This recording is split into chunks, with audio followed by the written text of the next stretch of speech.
Hello and welcome to a brand new episode of the Nerdpocalypse Podcast. I'm your host, Jay. I'm here with my co-host, Micah.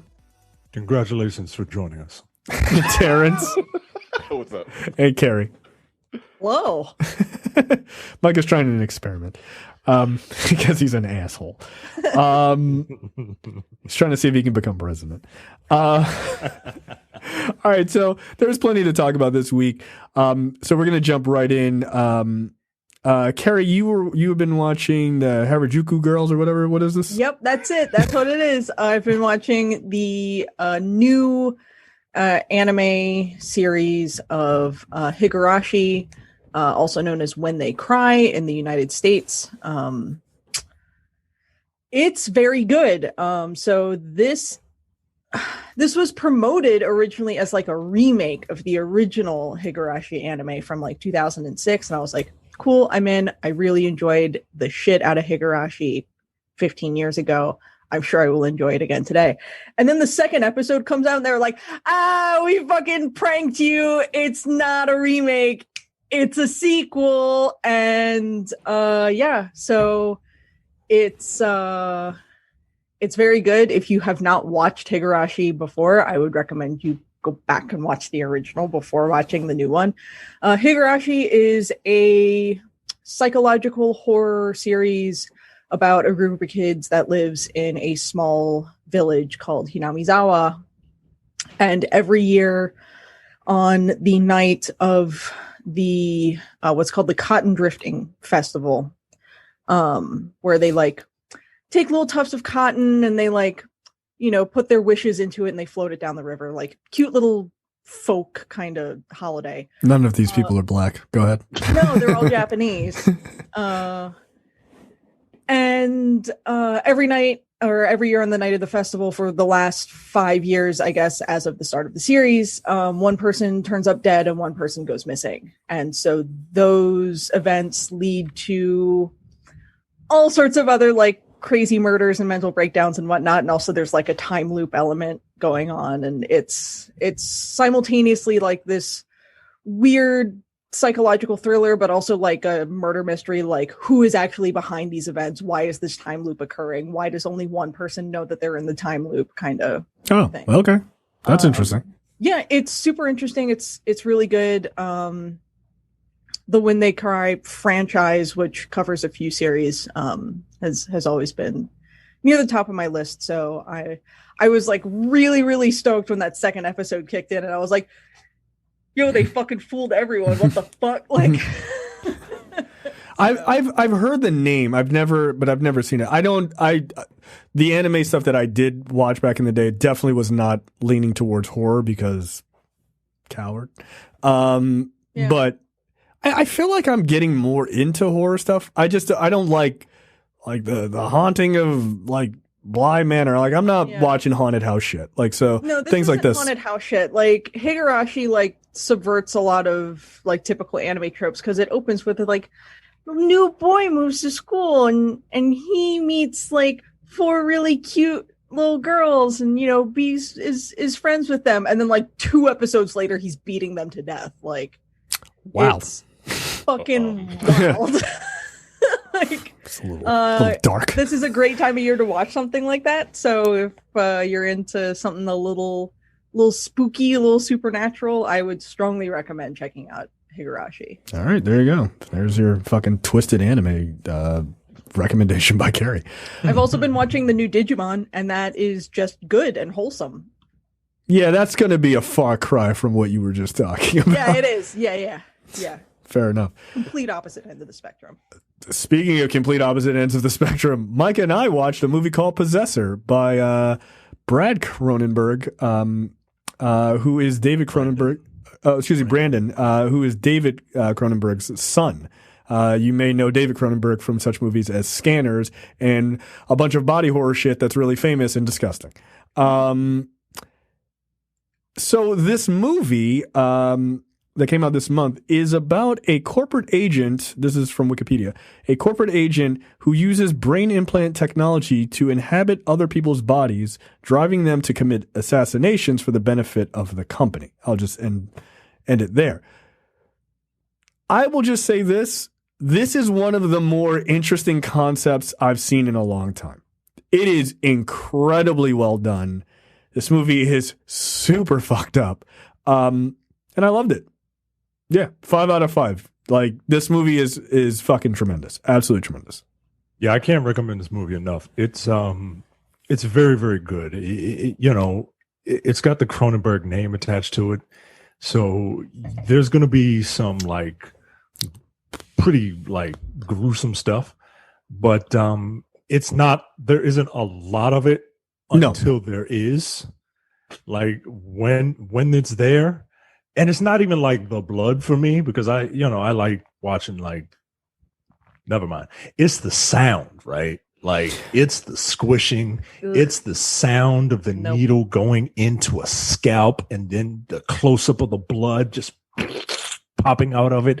It's the sound of a knife going into the neck as you close up, slow mo on it. Yeah. Like, it's the sound, man. The sound is what gets you. And this is a very cool concept of an assassin who, like you said, just jumps into the body of another person. Like, I swear this was a video game at one point. Like some video game or something, like, it was probably something like Geist or something like that, where you jump in. Wasn't that on like some Nintendo console? Yeah. You jump into the body of someone, and in order to, you basically quantum leap into somebody, assassinate them, and then you have to quantum leap out. And you kill yourself. Yeah. Because that's a big part of it too. And you have to kill you have to kill your host, right, so that you can jump out, right? Like, there are so many different, like, this thing works on so many different levels, and like I want to talk about it, but I want people to see it. It will be widely available. We were lucky enough to get a screener. It will be widely available at the end of November. I really would like to revisit this when it's widely available, and maybe do like a spoiler cast on it, because it's really good. It's like old school sci-fi. It's like slow burn in the middle, because you are trying to, you have to get in the mood, and then at the end is just kind of bonkers, yo. So the end is super bonkers, and look, everything you need to know about this movie, I think, can be summed up in the poster, which is a disturbing poster. It's a very disturbing poster. And the end is fucked up. Like, it's super fucked up. I was like, yo, okay, this is what we're doing. I didn't think I would see that. No, I didn't see that ending coming. At all. I started watching it, and I'm like, this is gross. You ain't nowhere. You ain't nowhere yet, man. I'm just telling you. I watched like the first 5 minutes. And I was over it. I'm a horror guy. I'm not a blood guy.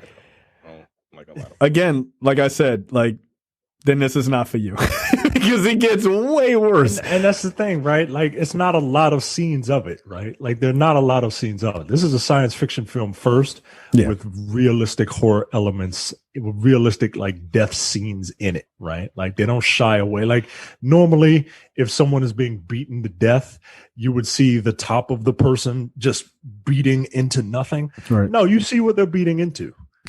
And man. But I love the concept of this movie. I love the execution. I actually watched this at night because I didn't have any time to watch it during the day. It's a great movie to just kind of watch at night and just kind of just have it envelop you, man. This is a really cool movie. I watched it during the day. It was bright as fuck outside. Get out of here. No, it's good. Look, I have to say, I don't think, has Brandon Cronenberg done anything else? I don't.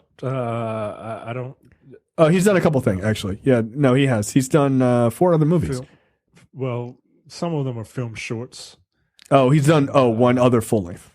Yeah. Back in 2012, called Antiviral. Oh, great. I'm sure that's going to be like, horrendous. I kind of want to check it out. Yeah, I do too. I'm also terrified. Like, just knowing what I saw in this one, and something about people having some sort of virus. And it's a science fiction horror film as well. So he's definitely taking right after his father's footsteps, which is dope. But also, David Cronenberg did a number of just like straight regular films too. He did like A History of Violence and Eastern Promises and stuff like that. Like he did like gangster movies and stuff. He wasn't all just like gross, but he did like brutal horror, like brutal gore. Like if somebody's gonna die, he's not gonna shy away from it. No, because there's that moment in Eastern Promises. That fucking fight in the bathhouse is disturbing. Can somebody put pants on, please, for the love of God? But there's a scene in History of Violence, like where he kills the guys in the coffee shop, which is brutal as fuck. And then when the one guy gets the fucking piano necktie, and like they show him getting choked out with that whatever the razor wire is fucking horrendous. But the rest of the movie is just like, oh, it's just a regular movie. It's not a big deal. But yeah, Possessor is good. I have to say it was pretty impressive. I'll have to see if I can find Antiviral. I definitely would be open to watching it. And it's a Canadian-French science fiction horror film, so it's going to be fucked up. So if it's French, it's going to be fucked. But yeah, I'm into it. I'm happy I got to see that actually. All right, let's move right into lightning round. Micah, take it away. Eddie Murphy's Coming to America 2. Coming to the number 2 America movie moves from Paramount to Amazon, so I guess we're gonna see it on Prime. Is that what that means? Likely, considering that nothing is coming out really in theaters. I would assume that going to Amazon is going to get it streaming much faster. Yeah, that's probably the only way I would see it. I mean, I don't know anything about it. All I know is I'm willing to give it a chance, but I'm not necessarily willing to put my money where my mouth is. Yeah, it's streaming sounds great to me. That's perfect. December 18th is when it's supposed to be coming out. When? December 18th. Wow. 2 months. All right. Do you have any confidence in this? I have a minuscule amount. I have like if you open, like, how you open Pandora's box and all hell breaks loose, but then there's this little itty bitty speck of hope. That's where I'm at right now. Wow. I have no expectations that it will be good because it's PG-13, like Terrence was saying. Right. That's my thing. Like, I can't. Like, that's like making Harlem Nights PG-13. It doesn't work. That doesn't work. No. I also think people are. I also think people are going to. They're going to overthink it. I think they will. Yeah, there's really not much to think about for Coming to America. But like making fun of, like, it's technically making fun of Africans a little bit, and like, and I feel like they're gonna drive it into the ground. Unsurprisingly, I have not seen the original. All right, like, no bullshit. It's the funniest movie I've ever seen. I know. I hear it's very good. The thing about that is it's still hilarious. I don't know which one is funnier. Coming to America, Harlem Nights. No, Coming to America is funnier than Harlem. Really? For me. I think it's funnier. Okay. But I've also seen Coming to America way more than I've seen Harlem Nights. Yeah, like I've seen. So. I've seen Coming to America way more than Harlem Nights.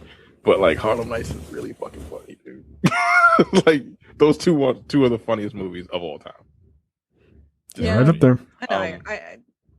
I gotta fucking. The humor in Coming to America is just not going to translate well for this fucking generation. This generation, yeah. This generation doesn't like comedy. Doubt it. Like they don't like funny things. I don't get it. I feel like younger people are too serious. Yeah, they were too serious. Can't take a fucking joke.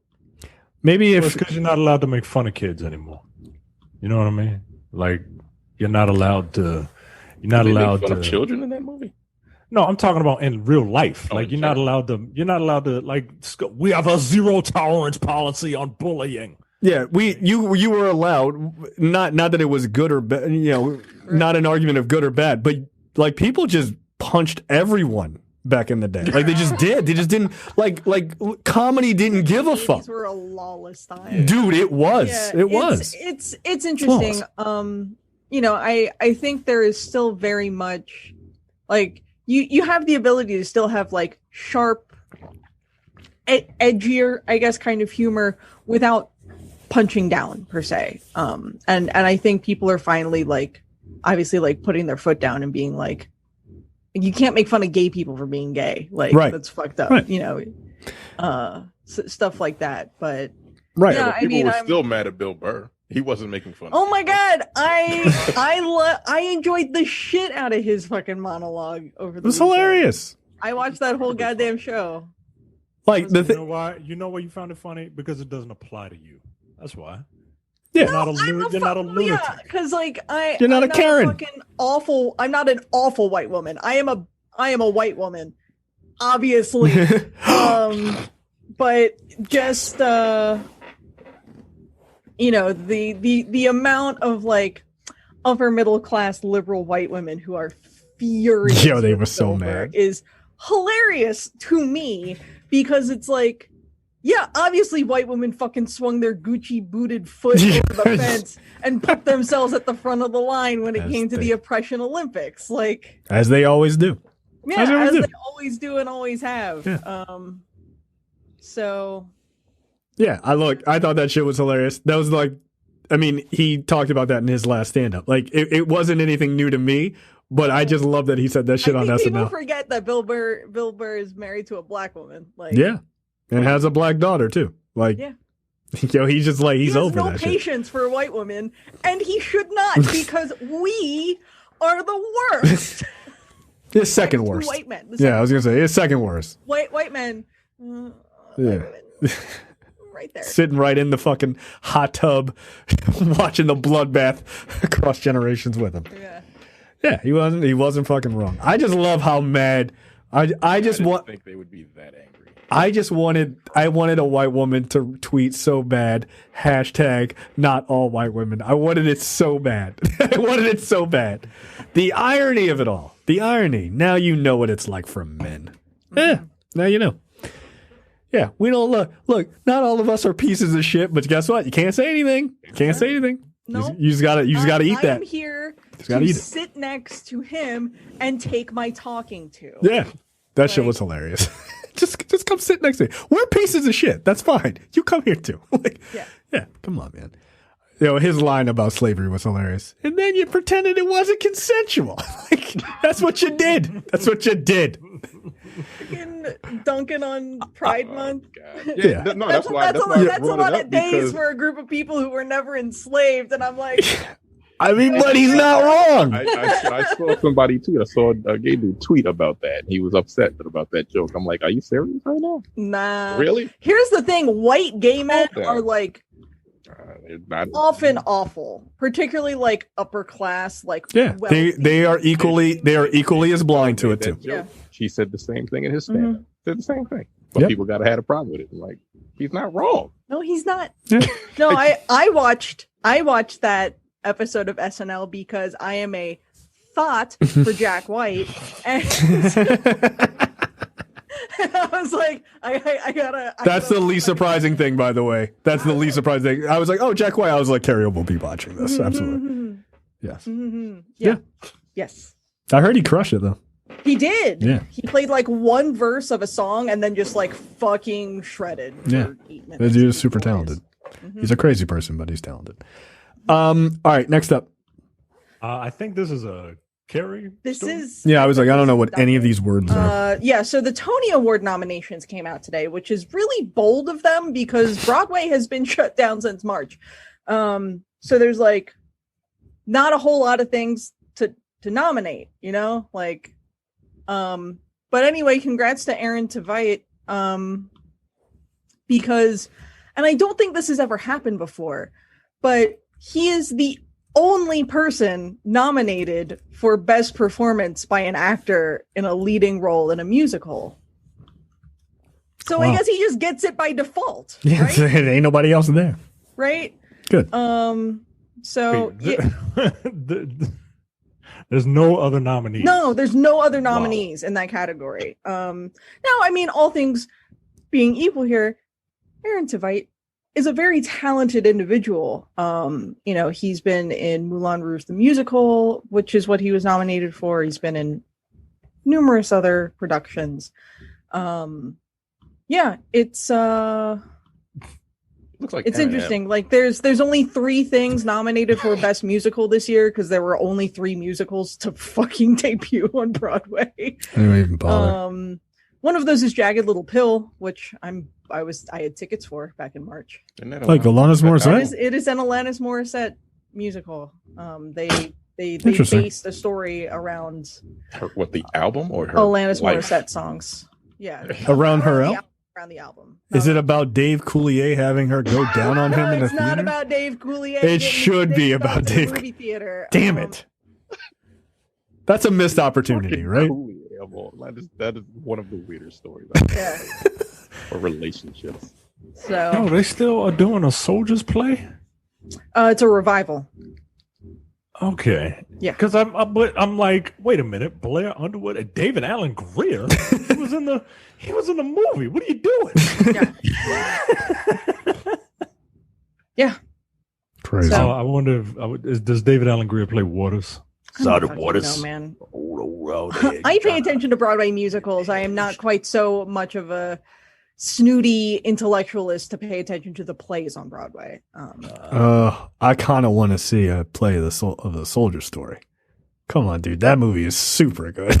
I just want to know who's playing Waters, yo. I just want to know who's playing Sergeant Waters. I want to know who's playing Demetrius' father in that play. Yo, he's exact. It's Demetrius' dad. Like, it's him. Like, he took a break and was like, fuck it, I'm going to Broadway. He should. All right. Yep. Yeah. Like, that's crazy that there's only one person. Like, you get it. Yeah. Thanks. Congrats. That kind of sucks, though. Like, when you win, there's kind of an asterisk in your mind. You're like, oh, I didn't have to compete against anybody, even though I'm sure he deserves it. But you know what I mean? Like, that just kind of sucks. Yeah. But I would take a free Oscar if somebody was giving it to me, so fuck them. You know? Hey. All right, next up. From DC and HBO Max and Berlanti Productions comes a bold adaptation of the iconic comic book franchise, The Green Lantern, a saga spanning decades and galaxies. Green Lantern will depict the adventures of a multitude of lanterns, including Guy Gardner, Jessica Cruz, Simon Baz, and Alan Scott, Earth's first Green Lantern, who, true to the comics, is a gay man, and many more. The series will also include fan favorites such as Sinestro, Kilowog, and introduce new heroes to the ranks of the Green Lantern Corps. This is good. This is awesome. I am a closeted Green Lantern fan. Closeted. That's a good way of putting it.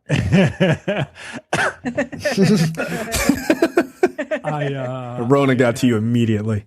Yeah. I am glad that they are not, they're kind of holding off on 3 of the more popular Green Lanterns, probably for movies, maybe. I'm excited for this. Do any of you care? I'm Yes. excited to see how they're going to integrate Alan Scott into the rest of them. Because Is he still going to be beat to wood? OG Green Lantern was like a magician. Yeah, I was gonna say, he wasn't- a fucking space cop. Yeah. Like Right. Silver Age forward. Alan Scott, like original Green Lantern. It was magic. It wasn't like sci-fi stuff. During the Silver Age, DC made everyone into space cops because that's what was popular. Yeah. They turned Green Lantern into a space cop. They turned Hawkman and Hawkgirl into space cops. Everyone was a space cop from about 1955 to 1970.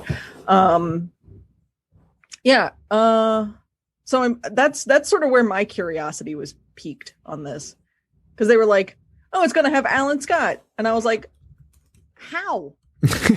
Why? Yeah, look, I'm interested. What I am not interested. Image, he looks so fucking out of place. He looks ridiculous.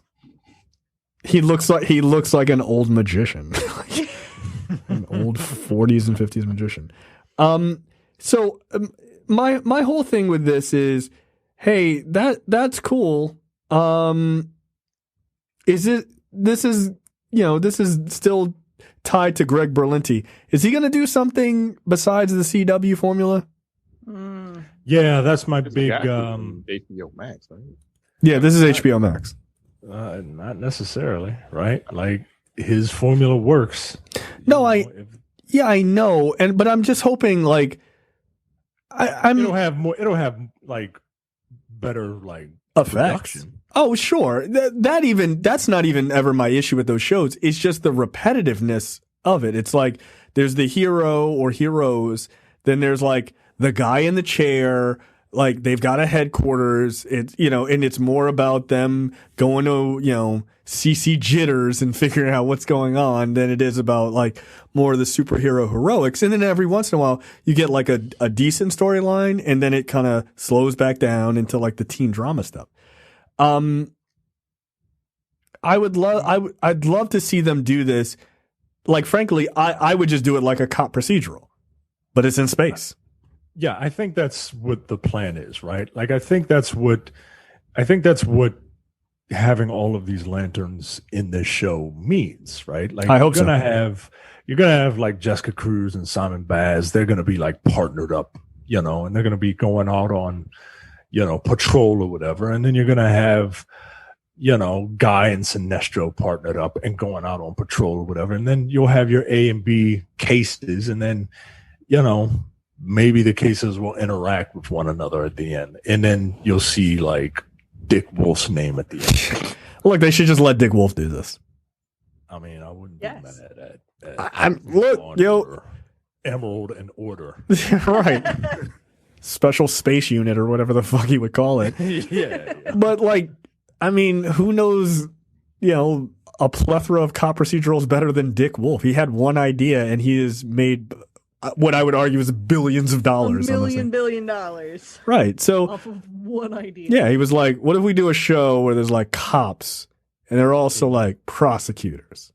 Yeah. In New York. In New York. Hey, Dick, we need a new idea. All right. What if we do cops and prosecutors in Chicago? What if we did one about firemen in New York? We need another idea. What if we do firemen in Chicago? It's like Chicago Fire and all that shit. Yeah.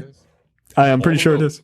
I'm pretty sure those are all his. Yes, Chicago Fire, Chicago PD, Chicago Med, and Chicago Justice are all Dick Wolf. Dick Wolf is maybe the most successful producer of all time. Like television producer, certainly. And again, he's had one idea. That's it. But those shows are so goddamn popular. Yeah. Yep. Jesus. 40 years.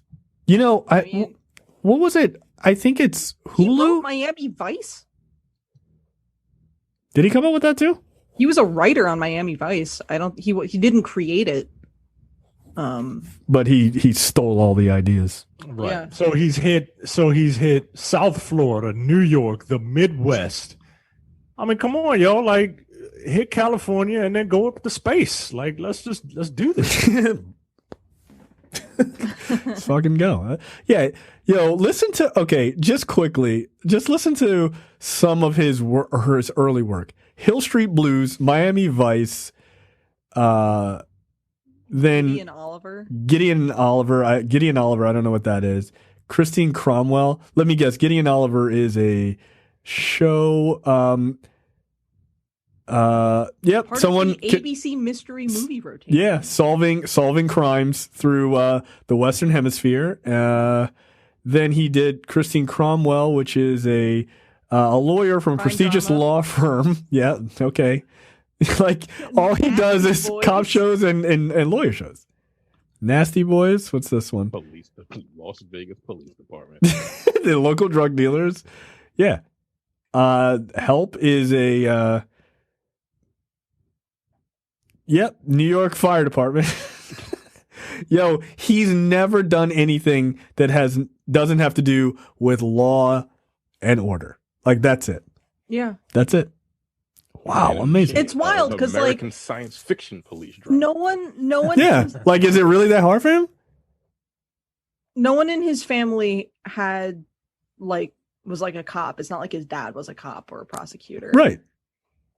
He worked for a fucking advertising company and then was like, what if I wrote a show about law or order or fires? or fires. He's got a new show coming to Peacock, guys. Law and Order Hate Crime. Hate crimes. Wow. Organized crime. Yo, come on, Dick Wolf. God damn. Of course, he's creating it. He's the executive producer and writing it. Law and Order True Crime, Law and Order LA, Law and Order UK. Yo, Dick Wolf gets fucking paid. Yo, he gets super paid. Because the Stephen King of cop procedurals, right? Just like, Stephen, we need a horror movie. Ooh, this evil cop. Cop is gonna kill you with all the pens in it. I'm telling you, this dude had one idea. Like he was just like, that's it. That's all I got. He goes to the same well every time. But you know what? I'd love to know what those shows have made over the years because they're immensely popular. Like all the Law and Order shows are in like season 25. Like they're old as shit. Like there are networks that will play like a whole 12-hour block of Law and Order every day. They're incredibly popular. And here's the thing. Here's the thing about Law and Order. At the gym, fucking gonna run on the treadmill, just like pop those headphones in. Because what else am I gonna watch? The news? Yeah, that's depressing. Like fuck it. I'll watch. Yeah, let me watch fucking Law and Order Special Victims Unit because that is more optimistic about the world that we live in than watching the actual current events right now. You know, Terrence said, but it's ripped from the headlines. But it is. They said. Yeah. They said. The best part. He has infinite fucking scripts. Yeah, but you know what? The best part about Law and Order is that I don't care who you are. If Law and Order's on and you start watching it, you get sucked right in. Yeah, that is true. Yeah, you'd be like, "Damn, that's a good ass Got a episode." formula. Yeah, it was like, it was a good ass episode. What's Ice-T talking about? Like, Yeah, right. What do you think about the guests on Law and Order, right? Because there's your main players who do a good job of acting, but I feel like the guests and the stunt casting is straight out of like something out of a soap opera. yeah, no, they're not good. They're not good. They overact their ass off. Well, that's how you get your big break. Like, there's so many actors that have gotten their break as victims or villains on Law and Order. Like, so many big actors. So, like, you're trying to get noticed. Like, hey, I'm on episode 400 of Law and Order. Like, look out for me. Yeah, I might make it. That would be an interesting, like, list of like actors who've been on Law and Order. Like, because I'm sure it's more people than you know. All right, next up. According to the Rap, Transformers producer Don Murphy and Legendary Entertainment are teaming up for a Buck Rogers revival. Their plans include, quote, a prestige television okay, calm down. A prestige television series that leads to a blockbuster film franchise, along with an anime-style animated series, all designed to reintroduce Buck Rogers to the universe of modern audiences. I don't know what Buck Rogers is. Space guy. Yeah, Space Boy. Yeah, but I don't. We weren't. Didn't Buck Star Rogers Wars people. start off as like Lucas wanting to like do a Buck Rogers? I mean, I know he ripped off that fucking anime. I don't know what. I don't know about Buck Rogers. I mean, he's probably definitely influenced by Buck Rogers. I mean, that makes sense. Yeah, I mean, Buck Rogers is a story from the 20s. Like, yeah, well, yeah, but I mean, even this Wikipedia entry says like the Buck Rogers in the 25th century television series was inspired by the success of Star Wars. Like, yeah, ironically. they sort of played off of each other a bit. Right.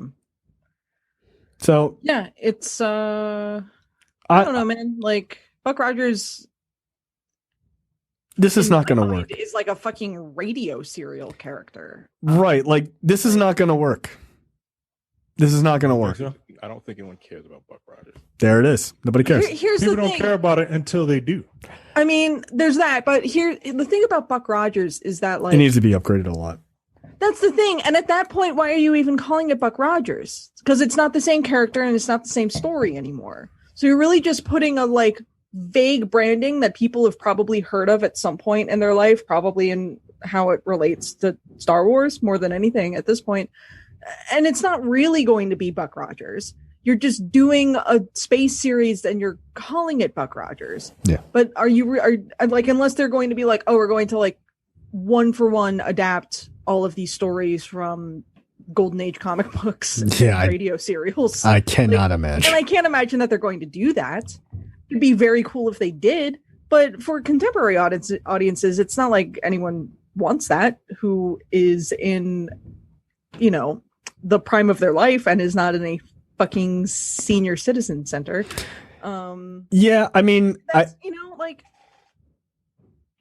Yeah, but at the same time, right, like, and I'm playing devil's advocate here, right? Like, I don't really think a Buck Rogers thing is going to fucking work. But at the same time, Superman was pretty popular way back in the day. And all of a sudden in the 70s, they created a movie. Like, well, who would want to see a Superman movie? We've got the comics. Like, they would have to really change it. And they did. And it was pretty great. Sorry, I mistakenly texted Micah something. You know, Superman. That's funny. Is at least it's not the core of the character, and people were at least familiar with what the core character of Superman, and this applies to really any major comic book superhero, right? People are aware of the core personality of Superman, Batman, Wonder Woman, Spider-Man, etc. at this point. Buck Rogers is not a character who has that kind of pop culture penetration at this point. And I don't know that a new series would suddenly make people want to go back and like read all of these old comics and watch it. Well, I'm not saying, but I'm not from 40 years ago. I don't think that's their intention. That's not their intention to have people go back and read Buck Rogers, right? Like, how many kids nowadays? Well, I don't think that's their intention. I think I agree with you that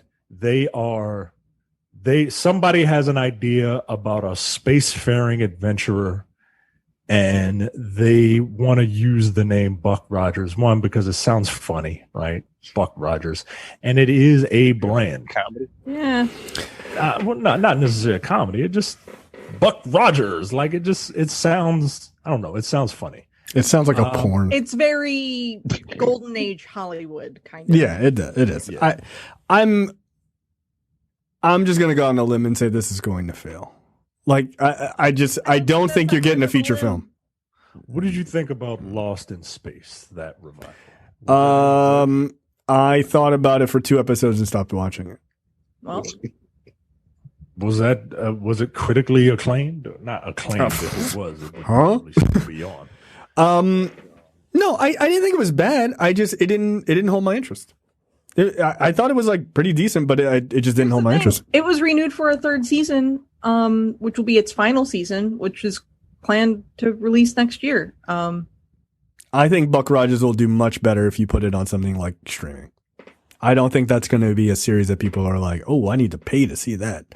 Or like, ooh, can't wait to see like ABC's Buck Rogers series. Like, well, that's what prestige television is now. It's on streaming. That's what prestige television. Yeah. Like if you throw some serious money at it and you really get some high quality writers, then maybe. Look at Battlestar Galactica. Yeah, people love it. Love that revival. Yeah. It was a pretty good show. I didn't watch it, but yes. I'm just saying I'm not going to dismiss this wholeheartedly, but at the same time, it's Buck Rogers. Yeah. That's what I'm saying. Like when they tried to get, should be hawking hamburgers. You know? Well, remember when they tried for a while to get people to care about Flash Gordon? How'd that work out? They just didn't care. They're like, oh, Flash Gordon, he's in Ted or whatever, like the original actor, and people are like, right. Okay. Great. Like, yeah, I don't think that like genre. The Flash Gordon film because that dude was in it. They like it because Queen did the soundtrack. Yeah. Like that's a fact. Like that's a fact. So, look, Highlander's an okay movie. The soundtrack is dope. It's better than the movie. I think it is. So yeah, I'm like Adult Swim. Because you have to do a comedic bent to this because this looks corny. I mean, it's. I think that could work. No, but I mean, like sometimes things are they're silly in the modern era. Like they just seem silly. So just go for it. That's Just what make I'm it saying. funny. Like, make this funny, and maybe people will like it. Yeah. I mean, Like, Archer's a perfect Will example. Of Ferrell, Buck Rogers, some dumb shit like that, and I'm Right. sure people will watch it.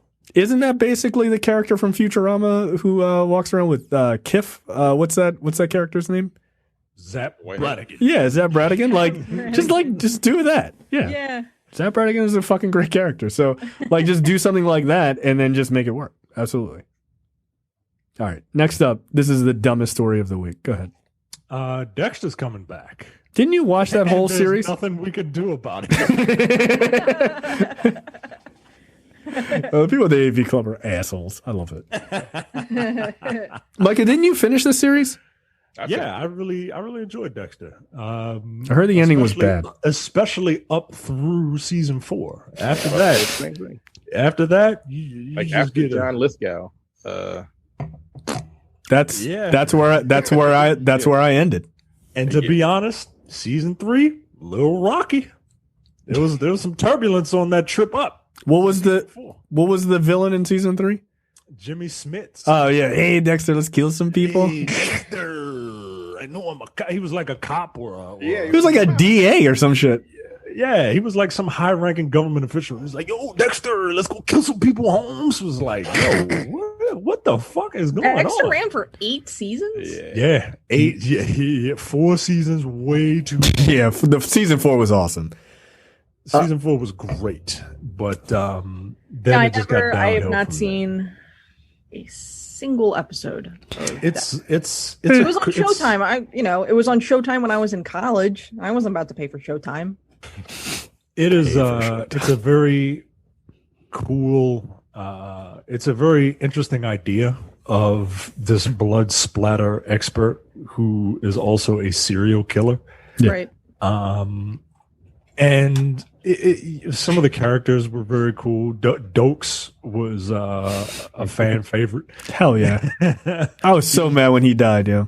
He was, I know, right? Like, that's like if you were to tell me that Dokes was going to be resurrected, and then I would probably give this a little more of a hey, let's watch this. But nah, Dexter was pretty good up through season 4, and then it just kind of got ridiculous and the show was already ridiculous. But and then the ending was like he became like a mountain man or some shit. Yeah, he escaped. Yeah, he got away and and Dexter on a boat, and then just I don't. Was he in Miami? This was Miami, right? Yeah, it was based in Miami. And Dexter was weird because he was like adopted, but he wanted to fuck his adopted sister, which it's not blood. Like, nah, yo. Did that happen in the later seasons? It's still incest. Like I think they got together in the later seasons. What? I mean, you tell me. You got a better memory than me. Nah, I don't. Who was I don't care for what's her that. name play? Julia Stiles. She was in season 5. I think she was one of his love interests. Okay, yeah. I don't remember him wanting to have sex with his sister. I think he wanted to have. Yeah, I think that's a Pornhub fantasy that Mike is into. Right, Deborah. Right, that's right. Yeah, Deborah got killed. Did he? Everybody died in that fucking show. Yeah, I liked the first 4 seasons, and then I watched a little bit of the 5th season, and I quit after that. He was, Michael C. Hall was my number one choice when this show was on to play Daredevil. It's my number one choice because he was like basically Daredevil in the show. Like he just was. He was a fucking vigilante who just beat the shit or murdered criminals who got through the justice system. Like he was a terrible guy, but he did good things sometimes. Wait, he was actually married to Jennifer. Yes, in real life. Maybe that's it. Yeah, they were married in real life, right? And she played his sister on the show. It was something, yo. I knew it was something where those two were like, this don't feel right. Yeah. Yeah, that's right. I think they're divorced now, but yeah. But then he had like cancer at one point, which he got over for 2 years. Yeah, which he made it through, which was good. So this is a limited series revival, but it's not a reboot. No, it's not a reboot. It's to test to see if people still want Dexter, right? I think this is more of an epilogue to find out what happened, because that ending was just kind of whack. So I think it's an epilogue, and I think it's there to test the waters to see if people still want a Dexter. I don't think you are going to reboot Dexter. Certainly not with the guy who played Dexter in it. Well, okay, so here's the thing. This will work, and I'll tell you why it will work. Because You is popular. And this is just a precursor to You.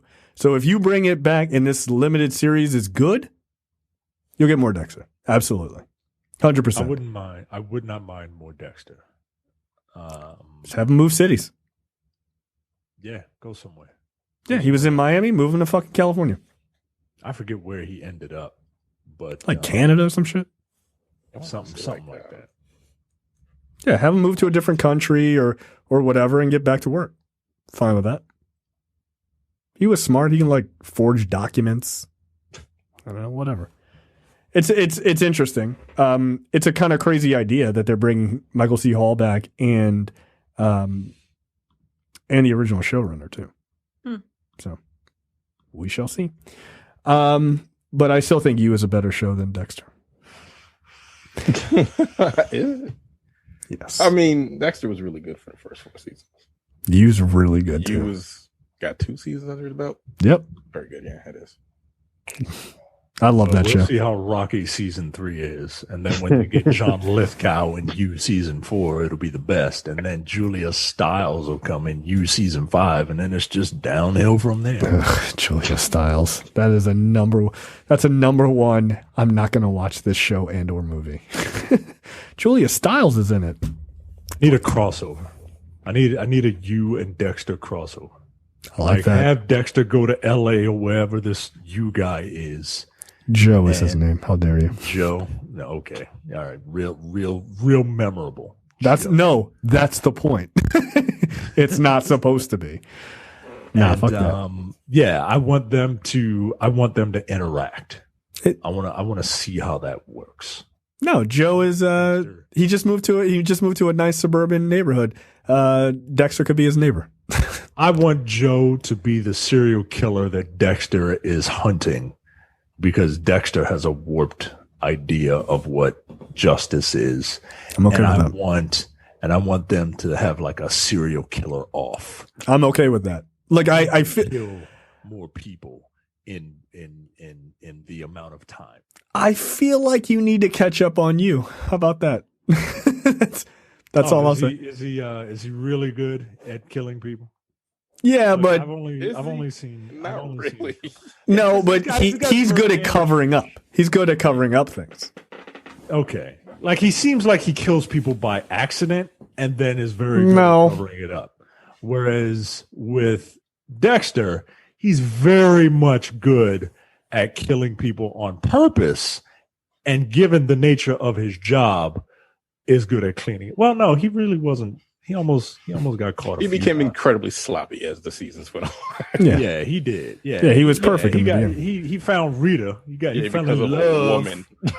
Got some pussy. All of a sudden, he stopped. He started getting off his job. See what happens when white men. Woman. Yeah, exactly. As I searched Bill Burr gifts for a post I did on Facebook today, he has one where he's like, "Women are overrated," which I'll be using at some point to get myself in trouble. All right, movie and TV news this week. Mad Max spinoff Furiosa is in the works at Warner's. And George Miller is directing, and Anya Taylor-Joy will be playing the title role, along with Chris Hemsworth and Yahya Abdul-Mateen. The sequel will also be along for the ride. Look, this is great because, one, Mad Max Fury Road was great. The character Furiosa, played by Charlize Theron, was awesome. George Miller's directing. He directs all of these. I need him to do these, because that dude has a special eye for this shit, and he's getting old. So let him do as many as he can before he passes on. Also, Chris Hemsworth and Yahya Abdul-Mateen. Those are both very good actors. So, yeah, I'm here for all of that. And Anya Taylor-Joy, I don't know that I know her in much. She was in Glass, which I thought was awful, but that wasn't her fault. Who did she play in Glass? She was the She's a nurse. no, she was like the girlfriend of one of the characters. What's the name from fucking X-Men or whatever? She kind of she's Magic in New Mutants. yes, yeah. That movie you want to see. Wait, what? Oh, she was in Split. Oh, she was in Thoroughbreds. You ever see Thoroughbreds? That was a good movie. No, I've never seen it. That was a very good movie. So there you go. Marrowbone. So yeah. All right. That works for me. Look, I love Mad Max Fury Road. I thought it was fantastic. So more of that. This is clearly a prequel. Just about Furiosa's story and how she becomes who she is. I guess how she lost that arm. And has a robot arm. So that's dope. Yeah, I still need to watch that movie. You should. It's really fun, man. Like it's just a fun ass movie. Even my wife liked it. And she doesn't like violence and shit like that. And she was like, yeah, this was really good. It's crazy, but it's good. It's got that guitarist guy with the fucking flame guitar. That crazy guy. It's awesome. Next up, Netflix. A theater head says Netflix films aren't worth screening theatrically. Bold claim for someone who isn't going to have any money in about 3 minutes. Lose his fucking job. Right. You talking mad shit, dog? Fuck Netflix. Can I have a job? Because we broke. Yeah, this guy, Anton Volkov, he went on Twitter and basically was like, hey, I challenge anyone to tell me what's the last good film they saw on Netflix. And then he tried to walk it back and say, you can find an exception or two, but there's not much out there. Look, that's the same shit as what's in actual theaters, though. Like, there's a lot of dumb bullshit that lands in theaters. And yes, there's a lot of dumb bullshit on Netflix. Yeah, Unhinged is in theaters, guys. Right. Like, don't fucking... Come on, yo. Is already out? Yeah, that came out. I believe it is out. Yes, yeah. that is out. Look, tomorrow's the 16th. No, don't watch that movie. Oh, I'm going to watch Fat Russell Crowe scream at a white woman and her kid for 2 hours. You goddamn right. Are you serious? He looks insane in that movie. I can't wait. I've been dying to see that movie. It looks awesome. Trial of the Chicago 7 comes out tomorrow. Yeah, that looks great. And you know, apparently Enola Holmes is really fun. Yeah, Enola Holmes is supposed to be very good. Everyone seems to love that movie. You know who's in the Trial of the Chicago 7? Sacha Baron Cohen, Eddie Redmayne, Joseph Gordon-Levitt, Yahya Abdul-Mateen, Michael Keaton, Frank Langella. Who else is there? Skeletal? Sharp, Jeremy Strong. Yeah, a bunch of shitty actors. Yeah, I heard you. Right, terrible actors. Nobodies. Bunch of nobodies. Why would they ever be in this? Good lord. Oh yeah, it comes out tomorrow. I'm gonna watch that. Yeah, it looks fantastic. And it's written by fucking what's his name? The Walk and Talk guy. Written and directed. Yeah, Aaron Sorkin. Aaron Sorkin, yeah. Speaking of that, I didn't realize, I've never seen it, but Moneyball is also on Netflix. That's the movie that my now husband and I saw for our first date.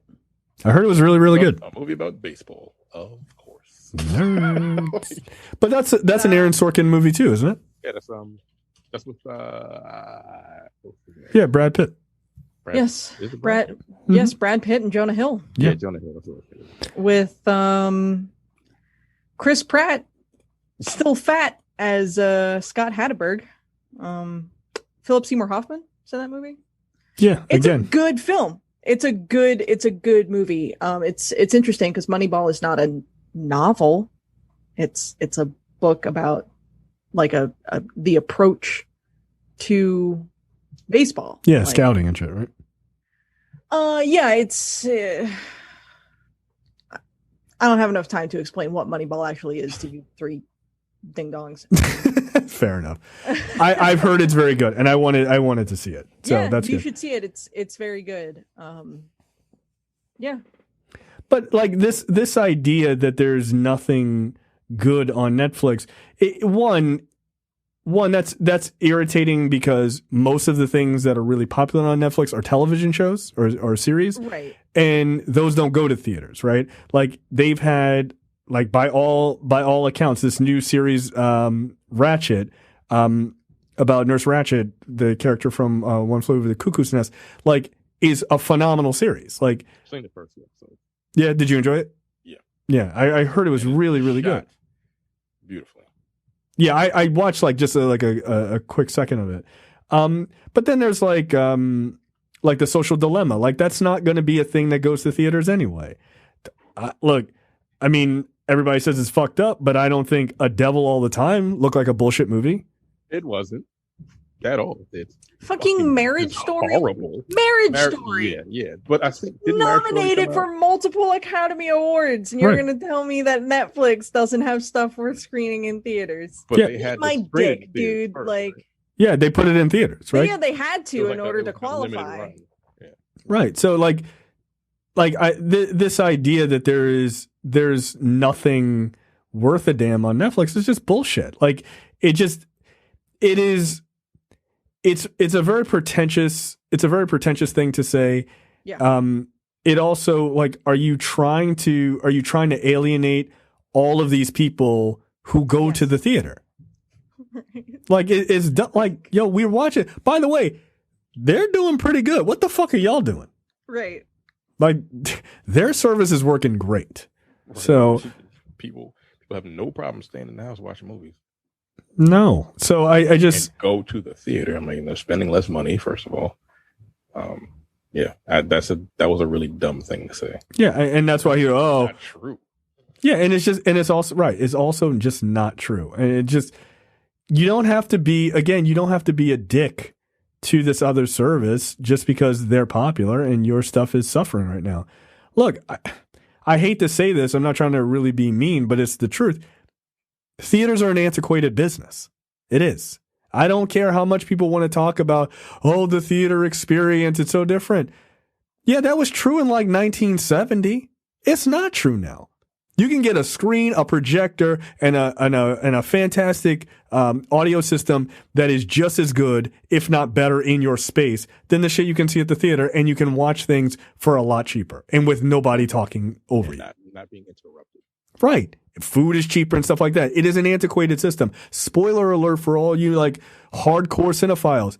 Theaters are going to die probably not that far into the future. That is just not going to be a business. It's just not going to be. Does it suck? Yeah, because you remember fucking 1985 when you saw a movie and it was amazing. But yeah, it's not going to be a business in probably 30 years. It's just not. It's like there's probably something on every streaming service that's worthy of being in the movie theater. All of them. All of them. Hulu has original movies. Amazon. Like you can find at least one or two movies on every single service that's worthy of being in a movie. I would argue it's probably way more than just one or two. Right. That's what I'm saying. So Look, really- I mean, as some people pointed out in our fan group, I would have saw Six Underground in theaters. That shit was fun. yeah. That movie was Dumb dumb as as fuck, but I enjoyed the hell out of it. Yeah, because no one sees Michael Bay movies in theaters. Right. Like, what are you talking about? Transformers made a bajillion. Right, all of them, all 12 of those shitty movies. Right, come on. So, like, this idea that you couldn't get these movies working in theaters is just bullshit. And there's a reason why they're all running to streaming services right now, because that's their only option to get this shit out. Hey, we're rebooting Witches. Oh, it's a classic movie. Put that shit on streaming so we can get it out, so people can actually see it. Yeah, and by the way, that's not on the docket, but that trailer looked great. The first one scared the bejesus out of me when I was a kid. Was not a fan. But it was good. All right, next up, AMC Theaters. Speaking of, AMC Theaters is in serious trouble. AMC Theaters says its current cash stores will be largely depleted by the end of 2020 or early 2021 if the shit show continues. I'm sure they did not say it directly like that. Probably did. We're fucking dying, man. According to CNN, AMC says a reduced movie slate for the fourth quarter, combined with a steep decrease in ticket sales, has put the company on track to run out of money over the next several months. Theaters were allowed to reopen at reduced capacity over the summer following a shutdown. But despite that implementation of new and increased safety measures, AMC experienced an 85% decrease in attendance compared to last year. As of now, AMC says the only way it can avoid going broke is finding new lenders or significant increase in ticket sales. I mean, it's kind of a bummer. It In is. the grand scheme of things, right? It's not their fault. As much as you said, you can have a nice movie watching experience at home. I genuinely enjoy going to the movies. I've got a nice theater fucking 3 minutes from my house. I can damn near see it from my house. To be honest with you. Yeah, it's nice, and I've enjoyed going, and they recently renovated it, and they put a fucking bar in there, and it's a nice night out. I don't know that there's many people who don't enjoy like your classic dinner and a movie kind of date, right? It's a terrible date. But go ahead. Wow. Yeah, it is. You're not talking to the person for like 2 hours. It's weird. That's fine. Yeah, you don't want to be on the date with that person. You go to dinner first, you get your fucking talking out of the way, you go to the theater, you watch the movie, and then presumably you go get drinky somewhere afterwards, and you talk about what you watch. Because whatever. Here's the thing. You guys are trying to make out watching Schindler's List. We get and it. And a movie is a good way to know if your date is a fucking movie talker or not. That's fair. Yeah. That's a fucking deal breaker for me. No. Can't do it. Some of us are already in for a penny and in for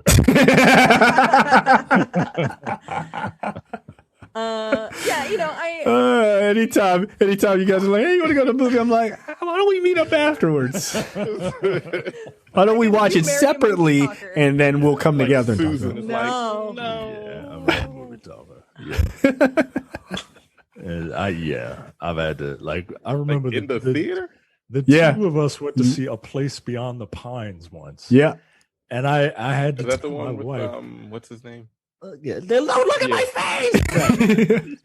And I had to Ryan Gosling. Yeah, it's a great movie. Tell my wife to be quiet, please. Be quiet. We're at the Charles, though. That theater's 9 people big. Right. Yeah, everyone can hear everything you're saying. Yeah. Shut the fuck up. That shit was funny. Yeah. Yikes. Yeah. I don't like it. That bothers me. Yeah. Yeah. Please don't do that. Anyway, sorry, I didn't mean to cut you off. No, you're fine. So yeah, they're fucked. I agree with you though. I'm going to miss the theater experience. Like as much as she is a movie talker and as much as it gets on my nerves, that's something that we do, right? She said that her grandmother and her grandfather, they did that every week, and that's something that she wanted to do. Said, you know what? I like movies. Let's do it. And we did for a long time. We saw like 40 movies a year. Yeah, you guys used to be fucking beast about it. Yeah. Yeah. And now we can't do that anymore. And I'm gonna the party is over. Right. I'm gonna miss it, man. Like it sucks, man. Do you watch one movie a week at home? There's definitely plenty of movies to watch. Right, there's plenty of stuff. Yeah, there's plenty of stuff to watch, but mainly we watch television series now. But see, that's what I'm saying. But we're also in the golden age of TV. Right? Oh yeah. Well, I'm the movie person, she's a TV person. Right. And because there's so much TV, there's so much really good TV as opposed to so much just reality television. There's a lot of mediocre movies versus a lot of really good television. Yeah, I agree. And the really good movies that I want to watch, like Possessor, she ain't gonna watch that. So no problem. Right. So on the one hand, great. On the other hand, it's something that we used to do. So I don't know. I'm gonna miss movies. Yeah. I want to say that I'll miss the movie going experience, but I think I'm only going to miss the movie going experience in very limited ways. Very limited stuff. I will never forget my experience seeing Endgame the first time. That was to be able to be a part of that. That's when it's awesome. The sociology term is collective effervescence of I like that. That's really nice. The joint participation in enjoying something with people who you don't know, but you're sort of feeding off the energy in the room in a situation like Endgame or something like that. Right. Yeah, and like that still gives me, like, in a weird way, it still gives me like chills, like thinking about that. Like there's like videos of people like who've like taped that last scene, the big come together scene, with the audio of people seeing it in theaters for the first time. And like I watch those every once in a while now, and I'm like, ooh, that fucking feels great. Like it does. And in those moments, I do miss the theater experience. Like seeing the Fast and the Furious movies in theater experience is fun because those movies are chock full of meathead moments where everyone's just like, yeah, they jumped a car over multiple buildings. Okay. Yeah. Like that shit's fun. Like I have no desire to see Fast 9 at home. No, I want to see. That's why they keep pushing that. That's why they push that shit to like 2025 because they know. I still need to see like any of those movies. Yo, they're so fun. Don't if you don't see them in the theater, don't bother. Like you got to see them with friends. Like you got to see them with like-minded dummies. Yeah, like, you do. It's not the same. Look, we went with everybody and saw Fast 8. Like when we had a fan meetup, that shit was a blast.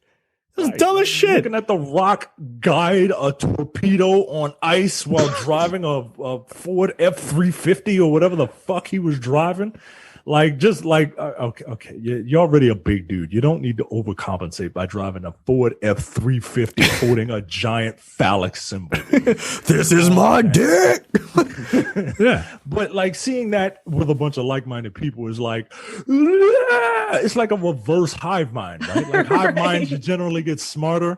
When you go to that, you get dumber. Yeah, you do. And you sit there, if you sit at home and watch that shit, you're going to be like, yo, what the fuck is this? Right. What am I looking at, yo? I can always tell when that's how people have seen a Fast and Furious movie. They're like, yo, why do you guys even like this? I'm like, you saw it when you were trying to think. That's not why we go to see these movies. You turn the brain off. Sit it in the chair next to you. Yo, fast cars go brr. Like that's it. That's all it is. That's all it is. That's all it is.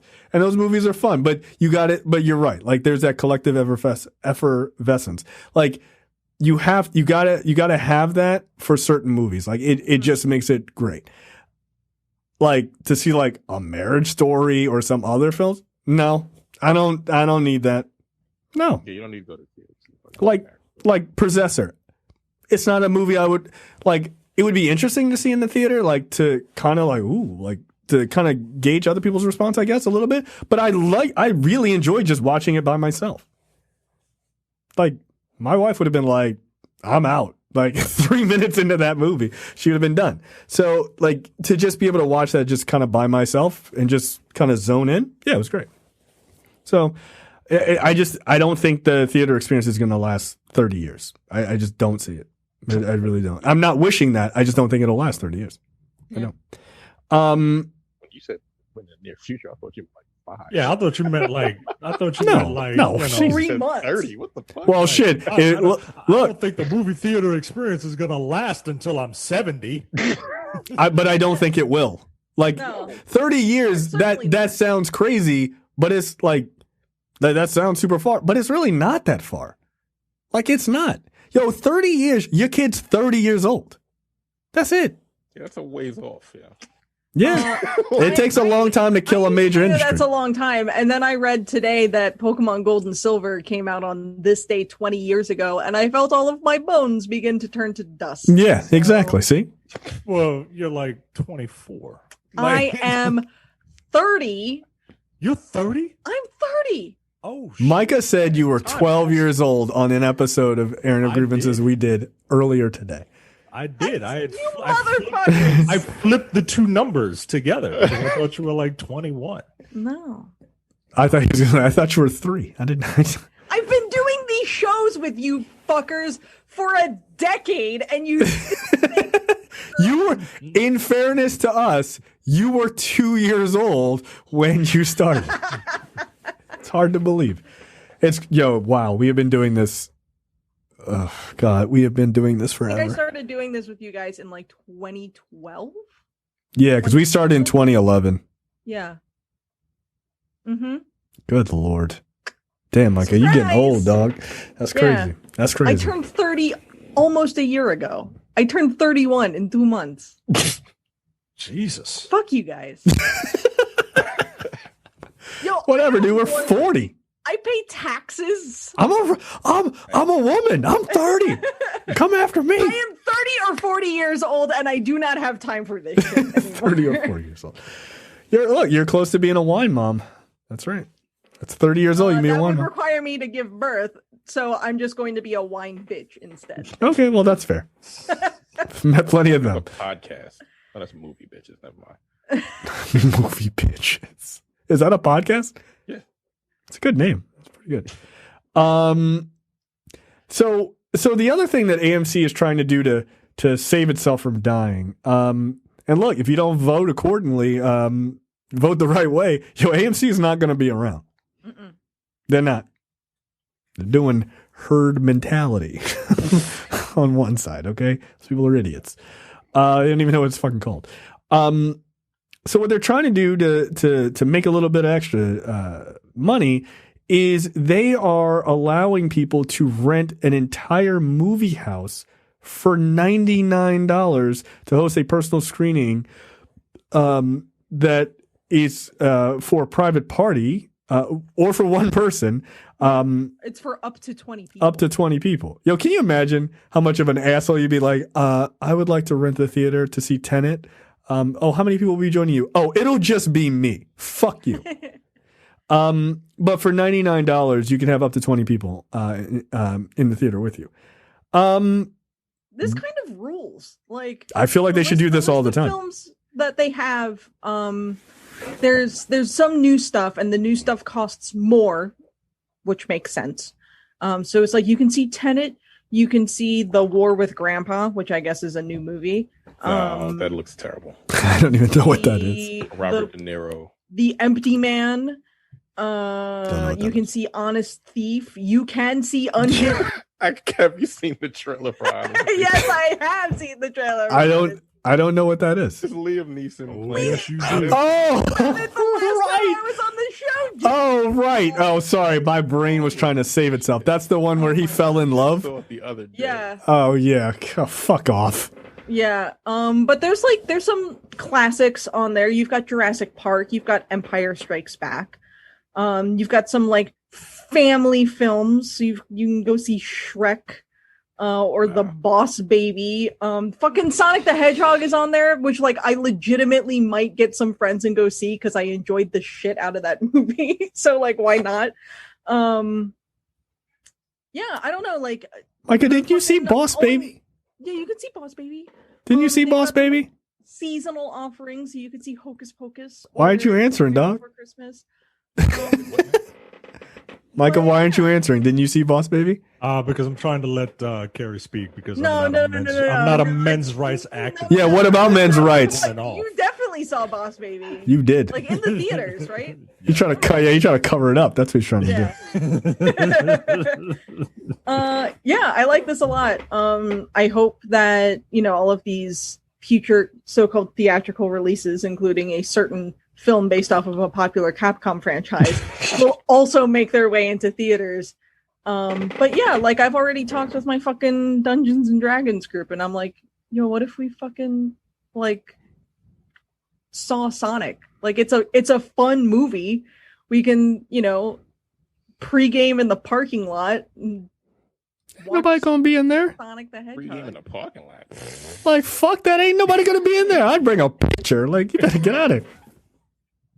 What y'all doing? Like I feel like that Capcom inspired movie should also be $99. I know the new movies are supposed to be extra, but this one should be $99. Look, here's the thing. Because whatever. Jesus like Christ. if it's 150, what the fuck ever. We'll talk more about that in a minute. This is a good idea. it is. This is a good idea. And look, I kind of want to look. I really want to see Tenet. I don't want to see Tenet in a situation where I'm around a bunch of people I don't know and don't trust. But for $150, if everybody chipped in $10, you'd have money left over. So you just do like everybody chips in, $5 or $8 or whatever. It's not bad. It's not bad. Like, I could definitely find 19 people to go see Tenet. Yeah. And as the theater is like super, everybody put your mask on, then you sit down, you take your mask off. You're good. You're not near anybody. I can literally see like if I go into another room, I can literally see the AMC sign out of my window. Wait, do you live at like the place is like right at the mall? No, Yeah. it's like across the street. Jesus. Yeah. Wow, I didn't realize you lived that close. Yep. Oh, you rich, nigga. I'm gonna rob you. I like how Terrence is literally fucking 2 minutes from me, but has not been over to my place. Where is it at? Which street? I live over by Owings Mills High School. Where the fuck is Owings Mills High School? You know where the Target is? Yes. Okay. This is like a wildly It's deep like around the corner. from me. series. Like, Oh, okay. this is some very local radio shit. Because they're trying desperately Not to tell name each streets. other where they live without telling people where they live. Without giving my fucking street address to the randos on the internet. I drive a red car on the following street. Like, yo, don't do that. Yes, okay. Yeah, I know exactly what it is. Yeah. Yeah. That's funny. Yeah, Terrence can't go over to your house now. You guys are possibly infected. Get out of here. I am not the president, sir. Mm-hmm. When was your last negative test, Terrence? Tell us. He's like a biological terrorist right now, isn't He is the super Technically- spreader. General terrorist. he? Yeah, well. Anyway. Yeah, so apparently AMC's upgraded cleaning measures include electrostatic disinfectant sprayers, upgraded air filters, big time HEPA filter vacuums. Can they prove this? I don't know if they can prove this. This is just what their website says. Right. I'm like, okay, I don't sure. Apparently masks are required in the theaters regardless of how many people are in the theater themselves. So yeah. I don't know, man. Like I like the idea. Like I'm down. Because it's super easy to find, a handful of other adults to split $100 with. Like whatever. Right? Yeah, you don't even need 20. Already have these. What was like Phantom? What was it? What you Phantom could rent events. the theater? Yeah, you could rent the theater out for certain movies. Yeah. So that I don't, because that's It may not be through AMC directly. no, that's Fathom events, not Phantom that's events. it. Yeah, so Fathom is like they're like a distributor basically of certain events and whatnot. More than like anything else. But yeah, I mean you could go to AMC and be like, oh, I want to fucking host a private screening or whatever, but it would cost more, several $100s. to Oh, do that. yeah. So the fact that this is $100, like, fucking, I'm sure, you got, if you're parents and you got a handful of kids, Yeah. it would have cost you $100 to go to the movies anyway. Right. Yo, that's actually a really good point. Like, if you're a parent with like 4 kids, yeah. You're paying $12 a ticket minimum, right? Minimum. More if it's a fucking IMAX or a 3D experience, then you're paying for, snacks and popcorn and whatnot. So yeah, you were already spending $100. This might be cheaper than what you Yo, were that's doing crazy. before. If you've got, several kids, right? Yeah. Like, Wow. You know what? I'm dead serious. I need to look into who wants to see Tenet. I'll see Tenet with you. Yeah, $150. I don't know, man. That feels like a super deal to me.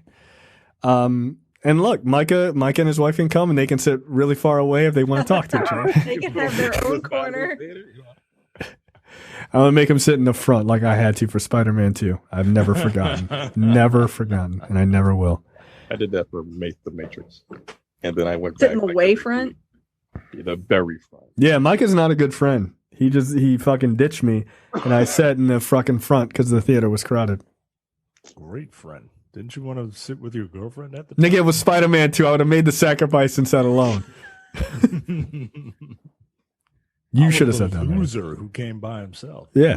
You had a date with you. Yeah. And to this day, Spider-Man 2 is Michael not was as third amazing wheeling a on movie. a Spider-Man 2 date. I mean, it's Spider-Man. You do what you got to do. That's fair. You coming? Wait a minute. Wait. Time out. This story makes no fucking sense. Uh-oh. He's going to do the math. No. What I'm saying is, so you sat in the front with a date? Yeah, the theater was crowded. Okay, Yeah, the theater was crowded. It was crowded. They came late to the theater, Oh, the plot thickens. whereas I was like, yeah, I need to get a seat. So Now, So Terrence. why were you there? were Did y'all hanging out prior? No, to we the weren't movie? like going to spit roast his girlfriend or anything. No, that's Like, not what I said. No. What? No. What did we meet at the same? Did we meet Did there? y'all just happen How to did you even get there? I don't know. I honestly can't remember. Because he wanted to spit roast your girlfriend. That's why. This is my ex-girlfriend. You do whatever you want to do. It's not my problem. Situation where you were already going to go see it, and he just had a. I honestly can't remember. Nah, yo. I was like, hey, why don't we meet up to see Spider-Man 2? And Micah was like, nah, fuck you. I'm a piece of shit. I'm gonna go sit back here in this nice crowded theater in one of the good seats. I think it was, hey, let's go meet up to see Spider-Man 2. And we said, all right, I'll be at the theater in line. And you said, oh, I got what's her name with me. And I just was like, all right, hey, you coming? And you came late. Yeah. Now, just for the record, as a comic book fan, I would never be late to a screening of Spider-Man 2. Surely I would know, as a comic book fan, that the theater on an opening weekend would be crowded. But I was with someone else who did not take it as serious as I did. Hence my lateness. But Micah, you still sold me out. You should have sat in the front. No, you should have. You should have sat in the front. No, you should have sat in the front with us like a friend and Absolutely not. and looked at Tobey Maguire's crotch that was this far away from my face the whole time, and then wondered why even years later I'm not impressed by Spider-Man 2. If anything, I should have been a good friend and saved you a seat and let your date sit in the front. Yeah, and you didn't. You didn't. I mean, by the way, we would have definitely broken up years earlier if I had been like, no, you sit down there, you be good. Yeah, that's some trifling shit. That's a wild move. I would have done it though. It's Spider-Man. Last story. Disney does major reorganization sort of around Disney Plus, which is interesting. Disney announced a strategic restructuring of its media and entertainment divisions yesterday. That position the company to more aggressively meet its audience where they are, which is at home. So one of the things they're doing is under the new organization, Kareem Daniel, a executive who oversaw consumer products, games, and publishing, is moving from that division to oversee all of Disney Plus. It may seem odd to place a non-streaming executive in charge of streaming, but the shift seems to signal that Disney wants a less traditional approach to the entertainment and media businesses. Basically, the goal is to make it so that the individual studios and network chiefs can decide, like they can actually make decisions on whether things go streaming or they go to theaters, right? Which is smart, right? Like instead of just saying like you're going to streaming, you're going to theaters, like, and that's just being like a top-down decision, they kind of are trying to figure out what makes sense where to go which place. Perfect example is they were basically saying like McFarlane USA or Queen of Katwe, which were both smaller films that went to theaters. They didn't do that great, like 45 million and 10.3 million respectively. Those would probably do a much better job on Disney Plus if they were released there versus like The Lion King or Captain Marvel that were billion-dollar movies. Like those will obviously stay in theaters. So they're basically building two avenues. this is exactly what Disney should do, and that's why Disney Plus, once things get back to normal, is going to be a fucking monster. It means they can release more things, and it also means they spend less money on small films, which will get more small films made, which is dope. So, yeah, I don't have a problem with that, but it definitely means that they're investing quite a lot into Disney Plus for the future of the company. So, God bless. All right, let's quickly go to question of the week, Micah. We're gonna run through these. I will do them all, but we're gonna run through them. What is actually the worst movie you've ever seen? No jokes. For me, it was Samurai Cop. For me, it's Catwoman. The Avengers, not the Marvel Avengers. The one based on the like Emma Peel TV show, the one with Sean Connery in it. It's one of the rare movies I walked out on. It's one of the worst movies I've ever seen. I think for me, it's Observe and Report. I had to see that movie on a press screening when I was in college for the school newspaper. So like I couldn't walk out of it. That's Seth Rogen? I had to stay. Yeah. I thought that movie was awful. The security guard. Yeah. Yeah, that movie's not good. It's extremely unfunny. Antebellum. No, I knew that was going. I'm joking. I walked out on The Watcher, the movie with Keanu Reeves. The Keanu Reeves movie. Wow. It's not a good movie. I hate that. Terrence, I'm gonna challenge you and me on our answer. The Snowman. The Snowman. That was a horrible movie. Yeah, we saw that on the screener, so we couldn't leave. Yeah, that movie sucks. It's really bad. It's terrible. Yeah. So I don't even know if The Watcher gets better because I walked out. But I know Snowman doesn't get any better. It does not. It does not. What was that movie you walked out on where somebody was in like a bed sheet and was eating a pie? Was it like Ghost Story? Yeah. Yo, that movie made me furious. They literally had like an 8-minute or a 10-minute person eating a pie scene in real time. Oh my God. I was like, yo, what? Because I was up till like 3 a.m. the night before. I was like, yo, what even is this? And I was just screaming. I could hear screaming in my head, like, I'm not gonna make it. I'm not gonna make it. I'm not gonna make it. And she took one more bite, and I was like, fuck this. And I just got up and walked the fuck out. Yeah, no, it is one of the most pretentious movies I've ever seen. It's awful. That's funny as shit. Will says, what's your favorite BBC/Channel 4 series show? One of my favorites is Line of Duty. Also, have you all watched the Catch a Predator episode of Criminal? I've seen the IT Crowd maybe like the entire series, maybe like 4 or 5 times. Mm-hmm. I really enjoyed that show. And no, I have not seen the Catch a Predator episode of Criminal yet. The Office. Bake Off. Office UK. Yep. Great British Bake Off or Great British Baking Show. Beautifully moist. I don't know. Look, it's Luther? so nice. Luther is good. Competition, but like they're just it's wholesome. Yeah. I don't know, man. Everybody's sweet. Fucking Brits. I'm gonna skip your next question, Will. Kim says you can hire a superhero for a day to beat up anybody. Who are you hiring? And who are they beating up? I'd hire Superman to beat up Jay, apparently. And listen to airing of grievances in a couple of weeks. Yep. I'm hiring Superman after fucking Congress, after the entire executive branch of the United States government. Because I thought about sending the Punisher after the president, but I need someone who's a little more invulnerable. Homelander is my question. Thank you. That's my answer. That's my answer. Yeah, you hire Homelander. The executive branch. Yep. You saw what he did in his mind after he got pissed at a rally.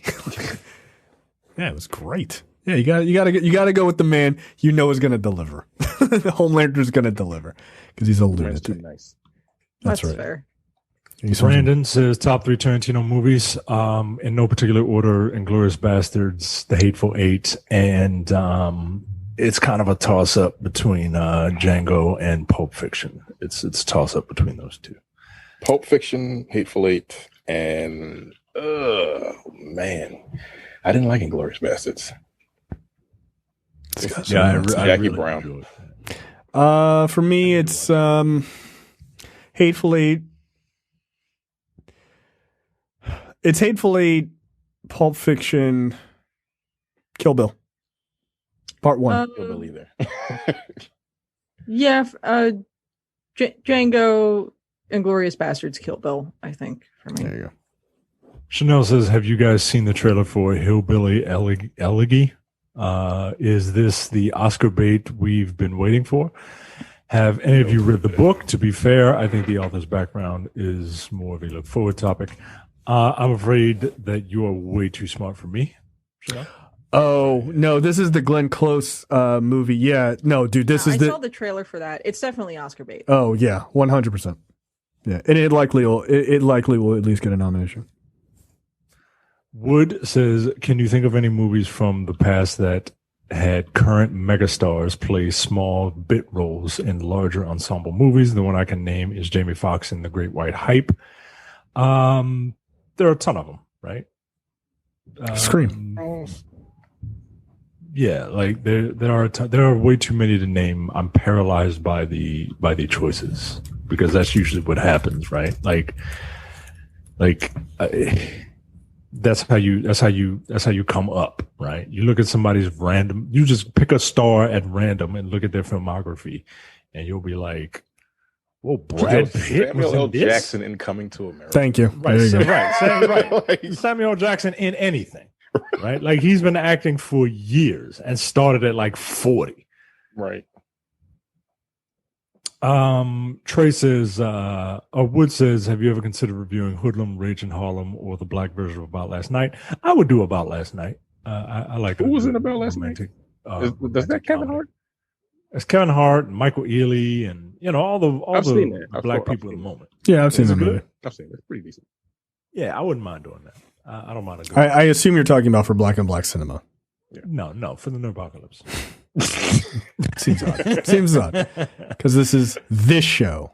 Just Trey saying. says, greatest album cover made by Pen and Pixel. Jay, Carrie, take it away. No idea who that is. Is that a Dense Pixels reference? I don't know. I don't. Oh, it's a graphics company in Houston, and they specialize in album covers. Google them right now. Oh shit! All right, yo, relax. Yo, look, I'm just gonna assume one of these has been high key. Silk the Shocker.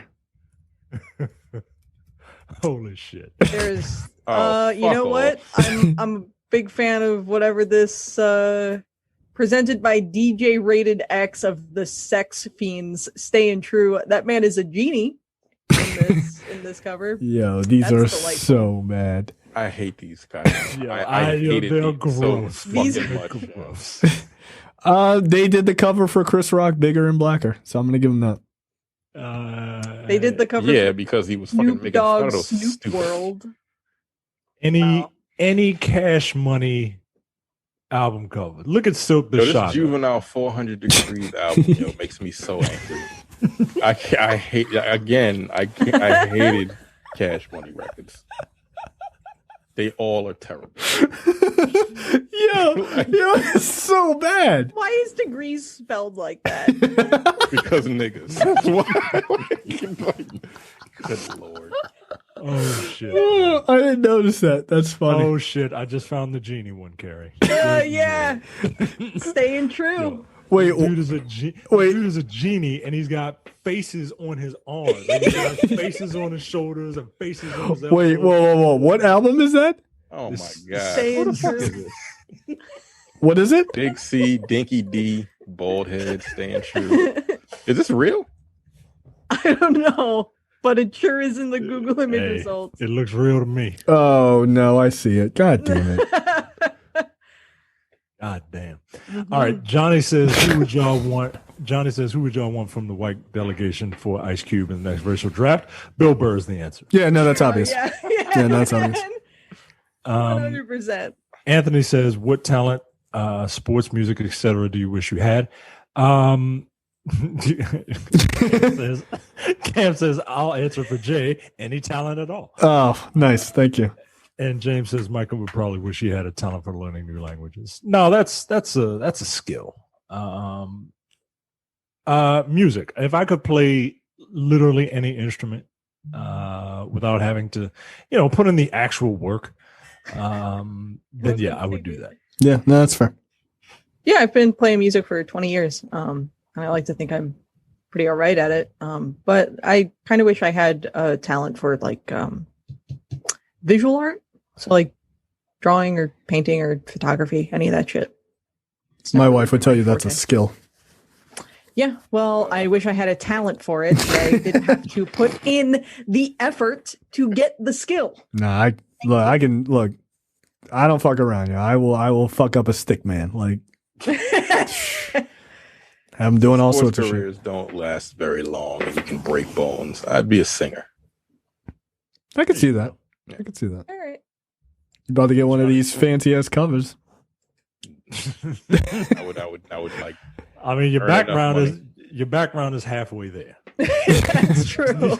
You just need some explosions. Yo, look. I'm gonna tell you right now. I'm around the goddamn edge. You know what? Fuck it. I'm about to Photoshop Terrence's face on this genie.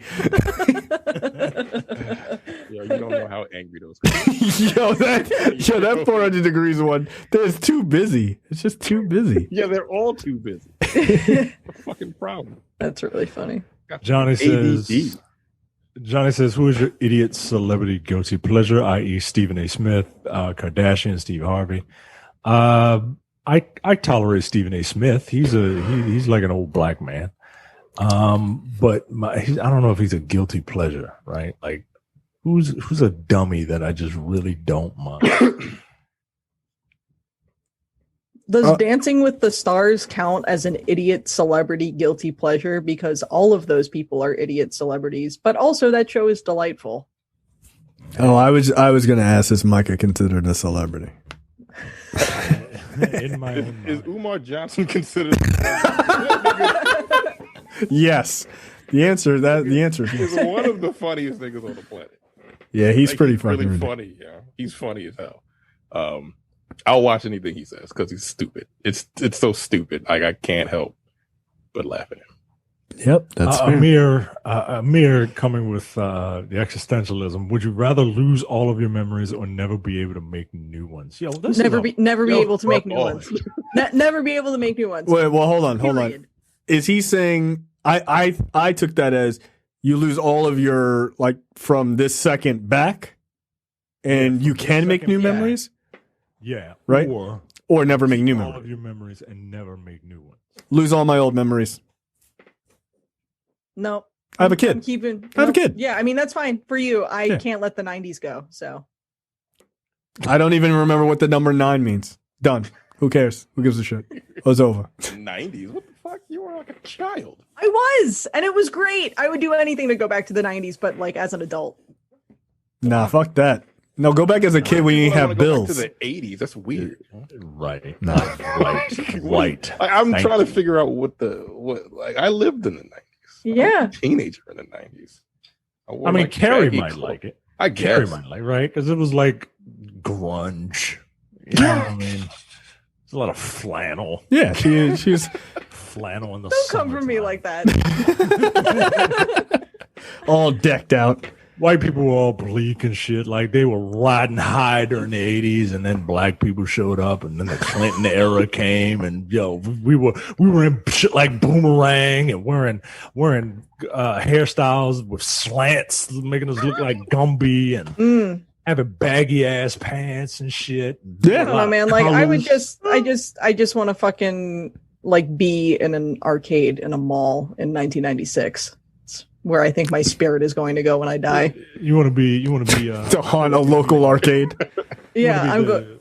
90s X-Men version of Jubilee. Does a mall babe eat chili fries? Like, all right. Yeah. All right, Jubilee. Calm down. Mm-hmm. It's funny because we're not allowed to leave the house anymore. Sad.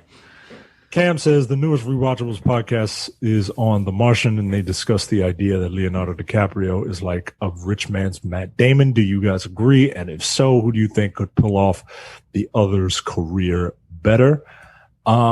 I think Leonardo DiCaprio is a better actor. Right, I was about to say that. Yes. Yeah, he is. He's a better actor. So Leonardo DiCaprio could pull off Matt Damon's career way better. Matt Damon is just like Matt Damon, right? Right. Yeah. Like Leonardo DiCaprio. Really nothing special. Matt Damon. Like Leonardo DiCaprio. All right, yo. Beat up by a bear. Right. Like while Leonardo DiCaprio doesn't like escape into a role, he's acting his ass off. Yeah, he's putting him serious. What he is in. Mhm. Whereas, you know, Matt Damon is Matt He kinda Damon escaped in doing Django XYZ. right. I mean, I don't see Matt Damon as Calvin Candy. Like, I don't see it. Could you imagine Matt Damon as that meme?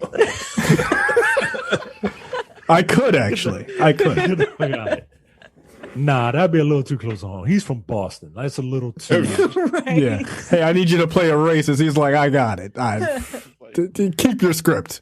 I brought one from home. Like, all right. Nigga, that's all you had to say. Right. Whoa. That's not Yeah, acceptable. Yeah, that's not your line, man. That's not even your movie. Like, what are you doing? That's a Tarantino movie.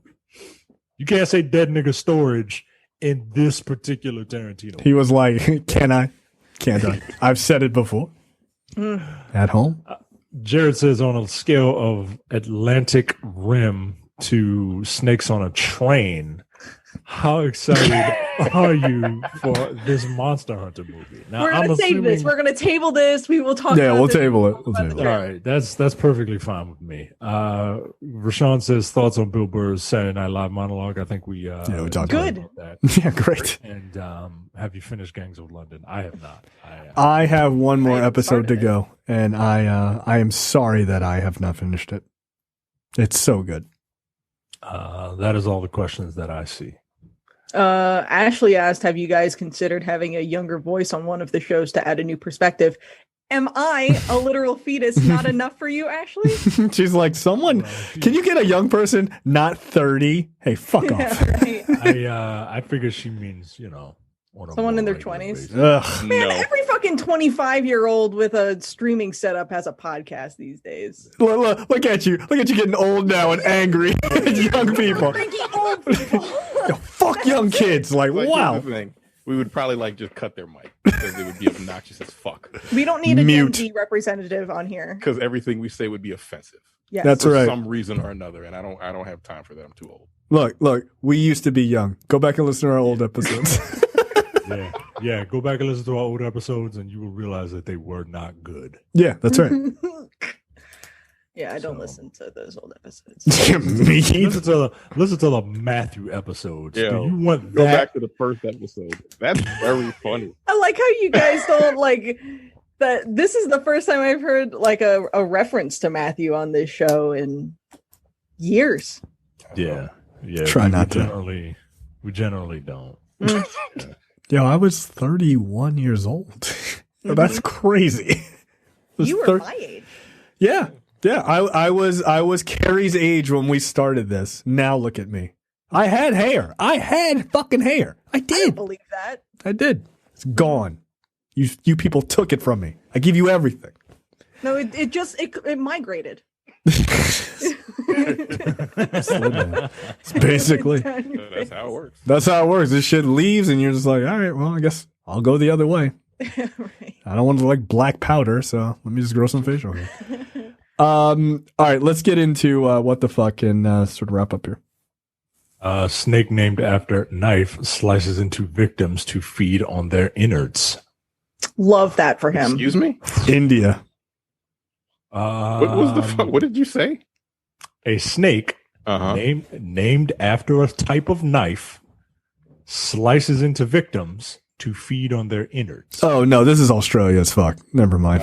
Yeah. I'm going Australia. I'm gonna go Or with China. like, mainland China. This is in Nepal. Damn. The snake is named after a knife called a kukri.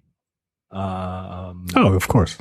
And those are the the curved blades. They're like the blade that looks like it has a tumor at the end of it. It's big at the tip. Scientists already know that Kirky snakes used their curved teeth to tear into eggs, but a recent study revealed that sometimes they use their knife-shaped fangs to slice the abdomens of poisonous toads before sticking their heads inside them and feeding on their intestines. Wow. Delicious. According to the research published, the victims are basically eaten alive from the inside, which the authors themselves found to be a macabre feeding strategy. Yeah, no shit. Yeah, Oh, shit, there's a picture. Yeah. Oh, okay. I know what that knife is. That knife is cool looking. Yeah.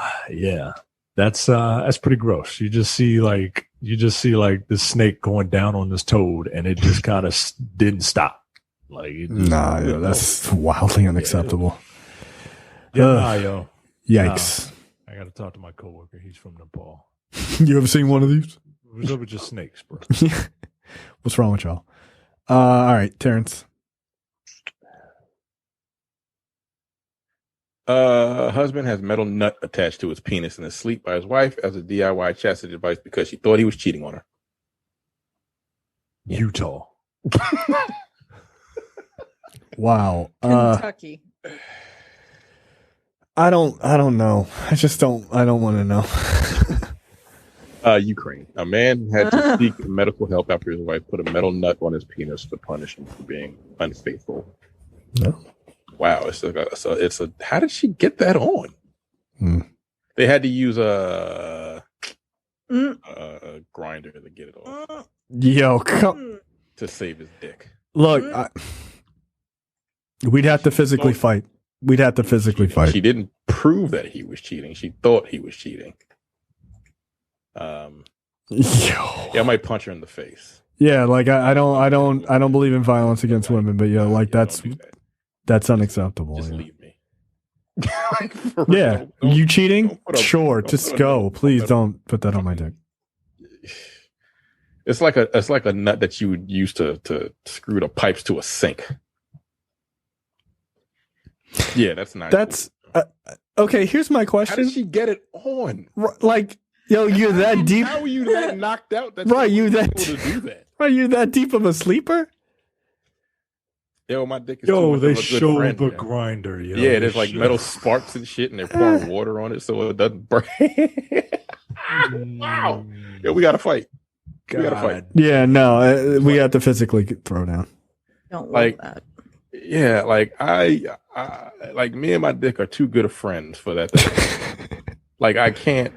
Like nah, yo, I'm gonna feel that while I'm sleeping. No. There's no way, yo. There's no way. She knock him out first. She had to, right? Maybe it was like when George picked up that hooker, and he didn't know she was gonna rob him, right? He picked up a girl on the train, and she was like, "Hey, come back to my place," and then she tied him up on the bed and robbed his ass. Yeah. Maybe that was it. Maybe she tied him up, and it was just like, "Hey, let's get freaky," right? And nope. Again. That's not something I will ever do.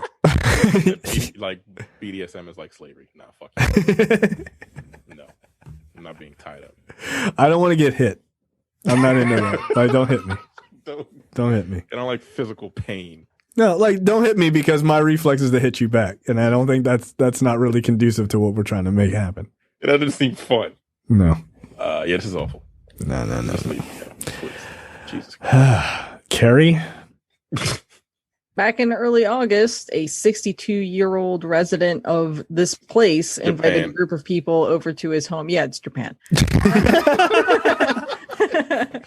As a thorough host, he also had some entertainment planned, but his guests weren't there to play charades or watch sports. The gathering was the latest orgy party arranged by this guy, and this Naked Shindig's guest list consisted of 7 people, being 5 men and 2 women. It's not known whether the unbalanced male-female ratio was a crowd pleaser or not, but it's a pretty safe bet that all 7 guests plus Murakami himself were unhappy when they were arrested by the Osaka Prefectural Police last weekend. There is no law against a group of consenting adults having an orgy, but there is a law about saying, sure, we'll do this as long as you pay me for it. Murakami assembled the orgy group through an adult website he runs, and he collected approximately 15,000 yen, which is about $143 from each of the men. The women, meanwhile, didn't have to pay anything and were instead paid from the money collected from the guys. Yo, you could have rented a theater to watch Tenet. So basically, this dude had an orgy party and violated prostitution law. Wait, is it because he paid the women? Yes. It's because people were paying and were being paid, yes. Oh, okay. So apparently he was, he admitted to the charges and he said, I've been organizing paid orgy parties for years, sometimes hosting them in his home, other times at hotels. I mean, whatever. Dude held an orgy. I mean, if everyone's cool with it, whatever. Yeah, like like if they paid, I'm like, cool, but why the fuck do they? I guess Japan is so fucking weird. You know? Japan's laws regarding sexuality are very hard. They're bizarre. I mean, our laws on prostitution are pretty stupid Ours too. are wildly all over the place, state to state as well. So I never understand why you can have sex with people and it's fine, and then you're like, here's $20, and they're like, this is a crime. Like, that's stupid, dude. That's dumb. That's dumb. Like, if two people want to bang for cash, let them bang for cash. Give a shit. Who cares? Yep. Get your money. Just be safe. My story: passengers revolting act on busy train has people dry heaving. Where'd you say, New York? Yeah. Boston. Oh, they're Let's see. I don't. Train, Japan. New York or Japan? Seems to be a white gentleman doing this. I don't know. But it's a UK site, so let's just assume it's the UK. A man caught picking his feet on the train repulsed people on Instagram after he dropped dead skin on the floor, with some people wondering, what does his house look like? Dude, if you gotta pick your feet in your own goddamn house. Yeah, put shoes on, nigga. First of all, don't go. Why are you on a train barefoot? First of all, you're gross. That's disgusting. I don't. Yo, they took a picture of his dead skin on the floor. Yeah, come on, man. I don't. Yeah, don't take your fucking don't fucking take your bare feet out on the fucking public transit. People who are barefoot in public are cave people. You are, yo. Like, if you're on a plane and you take your shoes off, you're a caveman. If you're on a train, you're a caveman. If you walk out of your house at any point, even if it's to like get the mail, and you don't have something on your feet, relax. You're a savage individual. Yeah, no, I disagree with that. No. Jesus, even I won't buy that. No, I'm not walking out my house barefoot. Like, I walk into my deck sometimes without my shoes on. Nope. I hope you get a splinter. No, I'll teach your ass a lesson. Problem. I go out onto my front porch. No, I go out onto my front porch with bare feet. Put some socks on. Put some socks on. I barely. No, because sometimes I'm going out with bare feet. I'm not gonna get my socks wet on a fucking dewy ass morning getting my mail. No. No. So you put on socks to like walk out onto your front porch to get your mail. Yep.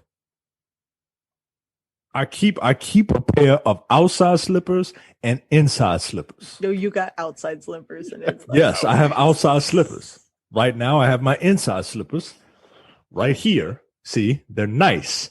The outside slippers are not nice. 60-year-old man inside slippers. Yo, are those moccasins? Moccasins are mad comfortable though. Yeah, for real though. They seriously. Again, this is an old people podcast. Oh, I got a good deal on moccasins at the old Target last week. Like, oh, come on. No, this guy is an animal. We gotta fight. No, You touched your feet and you picking dead skin. No, I'm very old school in this regard. I would handle this like they would handle it in, Africa or India. Like when you steal, they cut your hand off.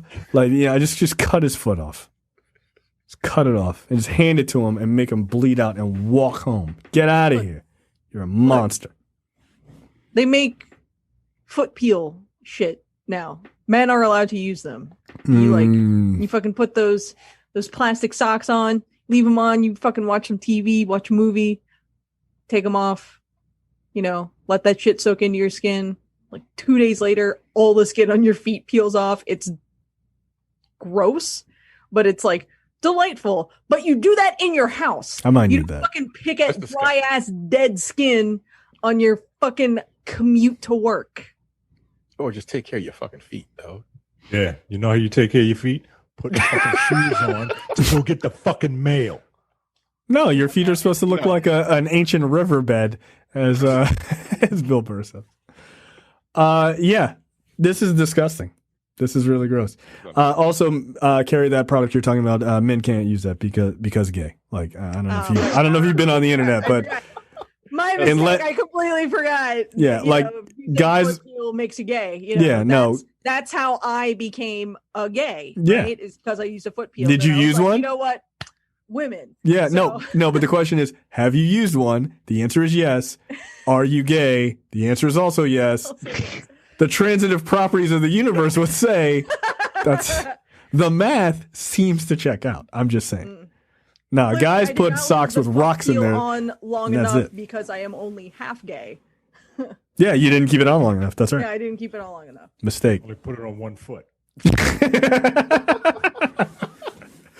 That's how it works. It's like the whole earring thing, right? You put it on one and it's cool. That makes put no on the other side. And that means you're gay? Which one is it? I can't remember which one. No, if it like look on the left on your left, you're a pirate. On the right, you like gay. You suck dick. Oh, right. Thank you. You're 12.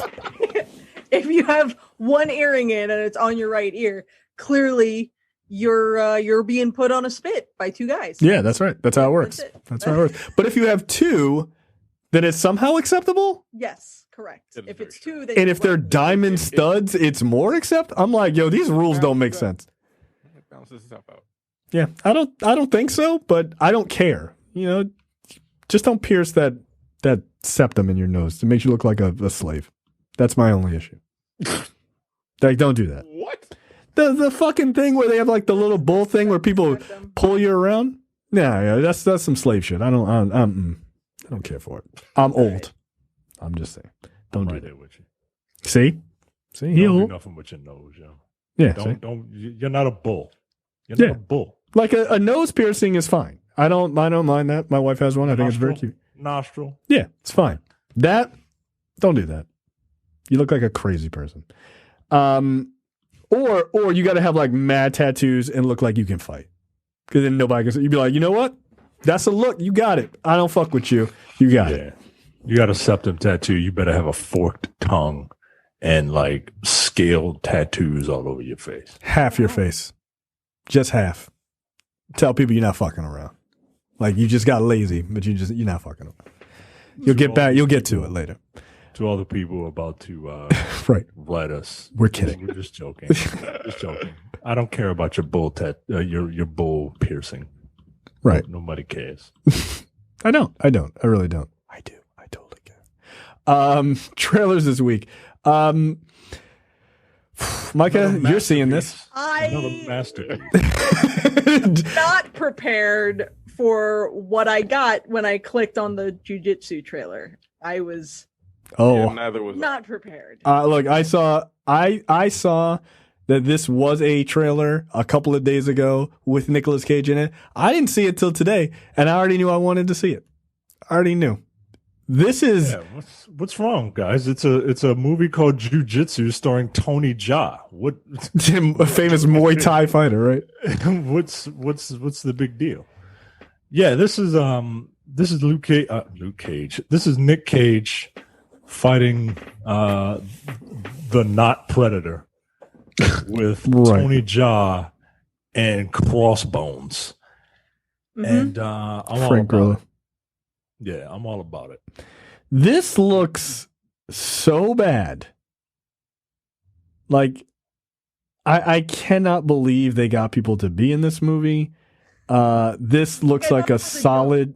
This looks like a solid B movie. I thought it was legitimately like supposed to be a parody of something. Then I realized it was not. Yeah, it's a parody of a real movie. Yeah, no, this is true. Yeah, this is. I mean, it looks cheaply done. Mm-hmm. Yeah, I think Musawi is a UFC fighter. I'm pretty sure. Juju Chan, she looks like a badass. Yeah, this looks ridiculous. Look, as long as the fighting looks good, I'll give it a shot. Right? Like that other movie that I watched for all of 3.5 minutes. The fighting didn't look good. I was like, all right, well, what's the point of watching this? Yeah, fair enough. I can't believe I'm saying this, and this is true. Tony Jaa is in both trailers this week. Yeah, he is. He's in the trailer that I am actually very excited to talk about, and I think this movie is going to be better than Jiu-Jitsu. So that's not a particularly high bar to clear. Yeah, you're scraping the bottom of the barrel in opinions here. Yeah. The next one is why we're all here, which is the trailer for Monster Hunter, done by Mr. Paul W.S. Anderson. Yes. Never gonna forgive that guy, yo. I'm never gonna. No, there's no way. There's no that much reverence on that guy's name. Shut the fuck up. Get the fuck out. Yo, Paul W.S. Anderson is basically just out here making mediocre video game adaptations to put his hot wife in, and honestly, I respect it. I mean, he is, and those movies do well. Money from fucking they make money. And you know what? I am absolutely going to pay money to see Monster Hunter because I don't know if you can see behind me. So my husband is actually in the living room streaming Monster Hunter from this PC to the living room right now. What is he fighting? He's fighting Arc Tempered Velcana, which just dropped tonight. And then over here on this side of me, we have our whole wall of Monster Hunter plushes and prints. And yeah. I have about 450 hours in Monster Hunter World, and my husband has even more than that. I am. Is that what's her name? In Megan Good is in this too. Yes, I think so. Yeah, she is. Yes. Yeah, this movie's not going to be good at all. I'm not sure why they took the American military angle on this, but basically, Mila Jovovich is an army person, and they get go looking for Bravo team or whatever, and they get warped into the world of Monster Hunter, and they immediately have to fight a Black Diablos, which is like scary as shit. I don't like fighting Black Diablos in Monster Hunter World. She's a bitch. Yeah, and I guess they have to like fucking kill some monsters and go back home or some shit like that. I don't know. The plot's going to be one ply as far as I'm concerned. That's exactly the right terminology to use. You know, I'm here for the monsters. We saw Black Diablos. Black Diablos both looks and sounds great. They definitely are using samples provided to them by Capcom as far as the monsters' roars are concerned. Rathalos, which is the big red dragon, that's sort of the flagship monster for the entire franchise. Rathalos looks fabulous. We saw like a split second of Gormagala in there, who is not a monster that appears in World, but is a very fan favorite, popular monster from previous Monster Hunter entries. And yeah, you know what? I want to pay money to see this piece of shit film because I want to see big monsters be fought. We know that Tony Jaa is... Yeah, I was about to say, is the military angle to make get a dumb Americans to us? Yes. I don't know. I guess so. Monster Hunter is ostensibly more popular internationally than it is in the United States, but World kind of changed that. Reminder, Monster Hunter World is World Capcom's... was the easier version of fucking Monster Hunter. Yeah, fuck? I guess it was more accessible. Right. And that game is not really accessible at all. It isn't. Like, Monster Hunter World is not accessible. And that's like the first Monster right, Hunter. And that's no thanks. Yeah, I like Monster Hunter World, but I don't think Monster Hunter World is Capcom's single best-selling game of all time across any of their franchises. That's Monster Hunter World is, which is nuts. So yeah, I mean, Tony Jaa is in this. His appearance is based on the field team leader from Monster Hunter World, According to the Wikipedia page for the film, they're just describing him as the hunter. We also see there's a quick flash of a cute little Asian girl who like flicks her fucking goggles up on her head. So we're seeing someone representing the handler, who's a major character in Monster Hunter World. And I believe they've confirmed that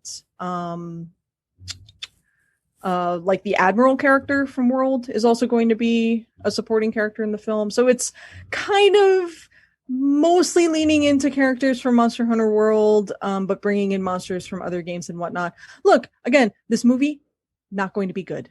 It is not. No. It's not going to be good at all. No, it is It's not. a Paul W.S. Anderson video game movie. It's going to be mediocre at best. But visually, it looks really good. The monsters look good. They do. I was shocked. I was yeah. really very shocked to see that they looked as good as they do.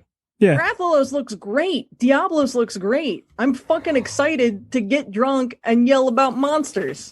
Yeah, look, I definitely would sit in a theater for free with 19 other people to watch Monster Hunter. I was saying before the show, my birthday's in December. Monster Hunter comes out in December. I will absolutely fucking do this AMC shit if they're still doing it. Yeah, that feels totally reasonable to me. Yeah, for fucking birthday drinkies and monster hunting. Yeah. Look, I'm shocked that it looked as good as it did, but it's gonna be bad. It's gonna be super They got bad. this nigga that looks like Chris Pratt, but not quite Chris Pratt. Yep. I was like, yo, what are you doing? He literally says at one point, "What are we, the Guardians of the Galaxy now?" Right. I was like, "All right, Shut up. all right, guys, enough of this. Enough." Oh god. Oh, Ron Perlman is going to be the Admiral. Oh, good. I'm here for that, actually. Of course. Of course, he's in this. Whatever. I'm sorry. I'm watching a clip from Snakes on a Train. Because the one comment was like, "Hey, from what on a scale of Atlantic Rim, Snakes on a Train is this?"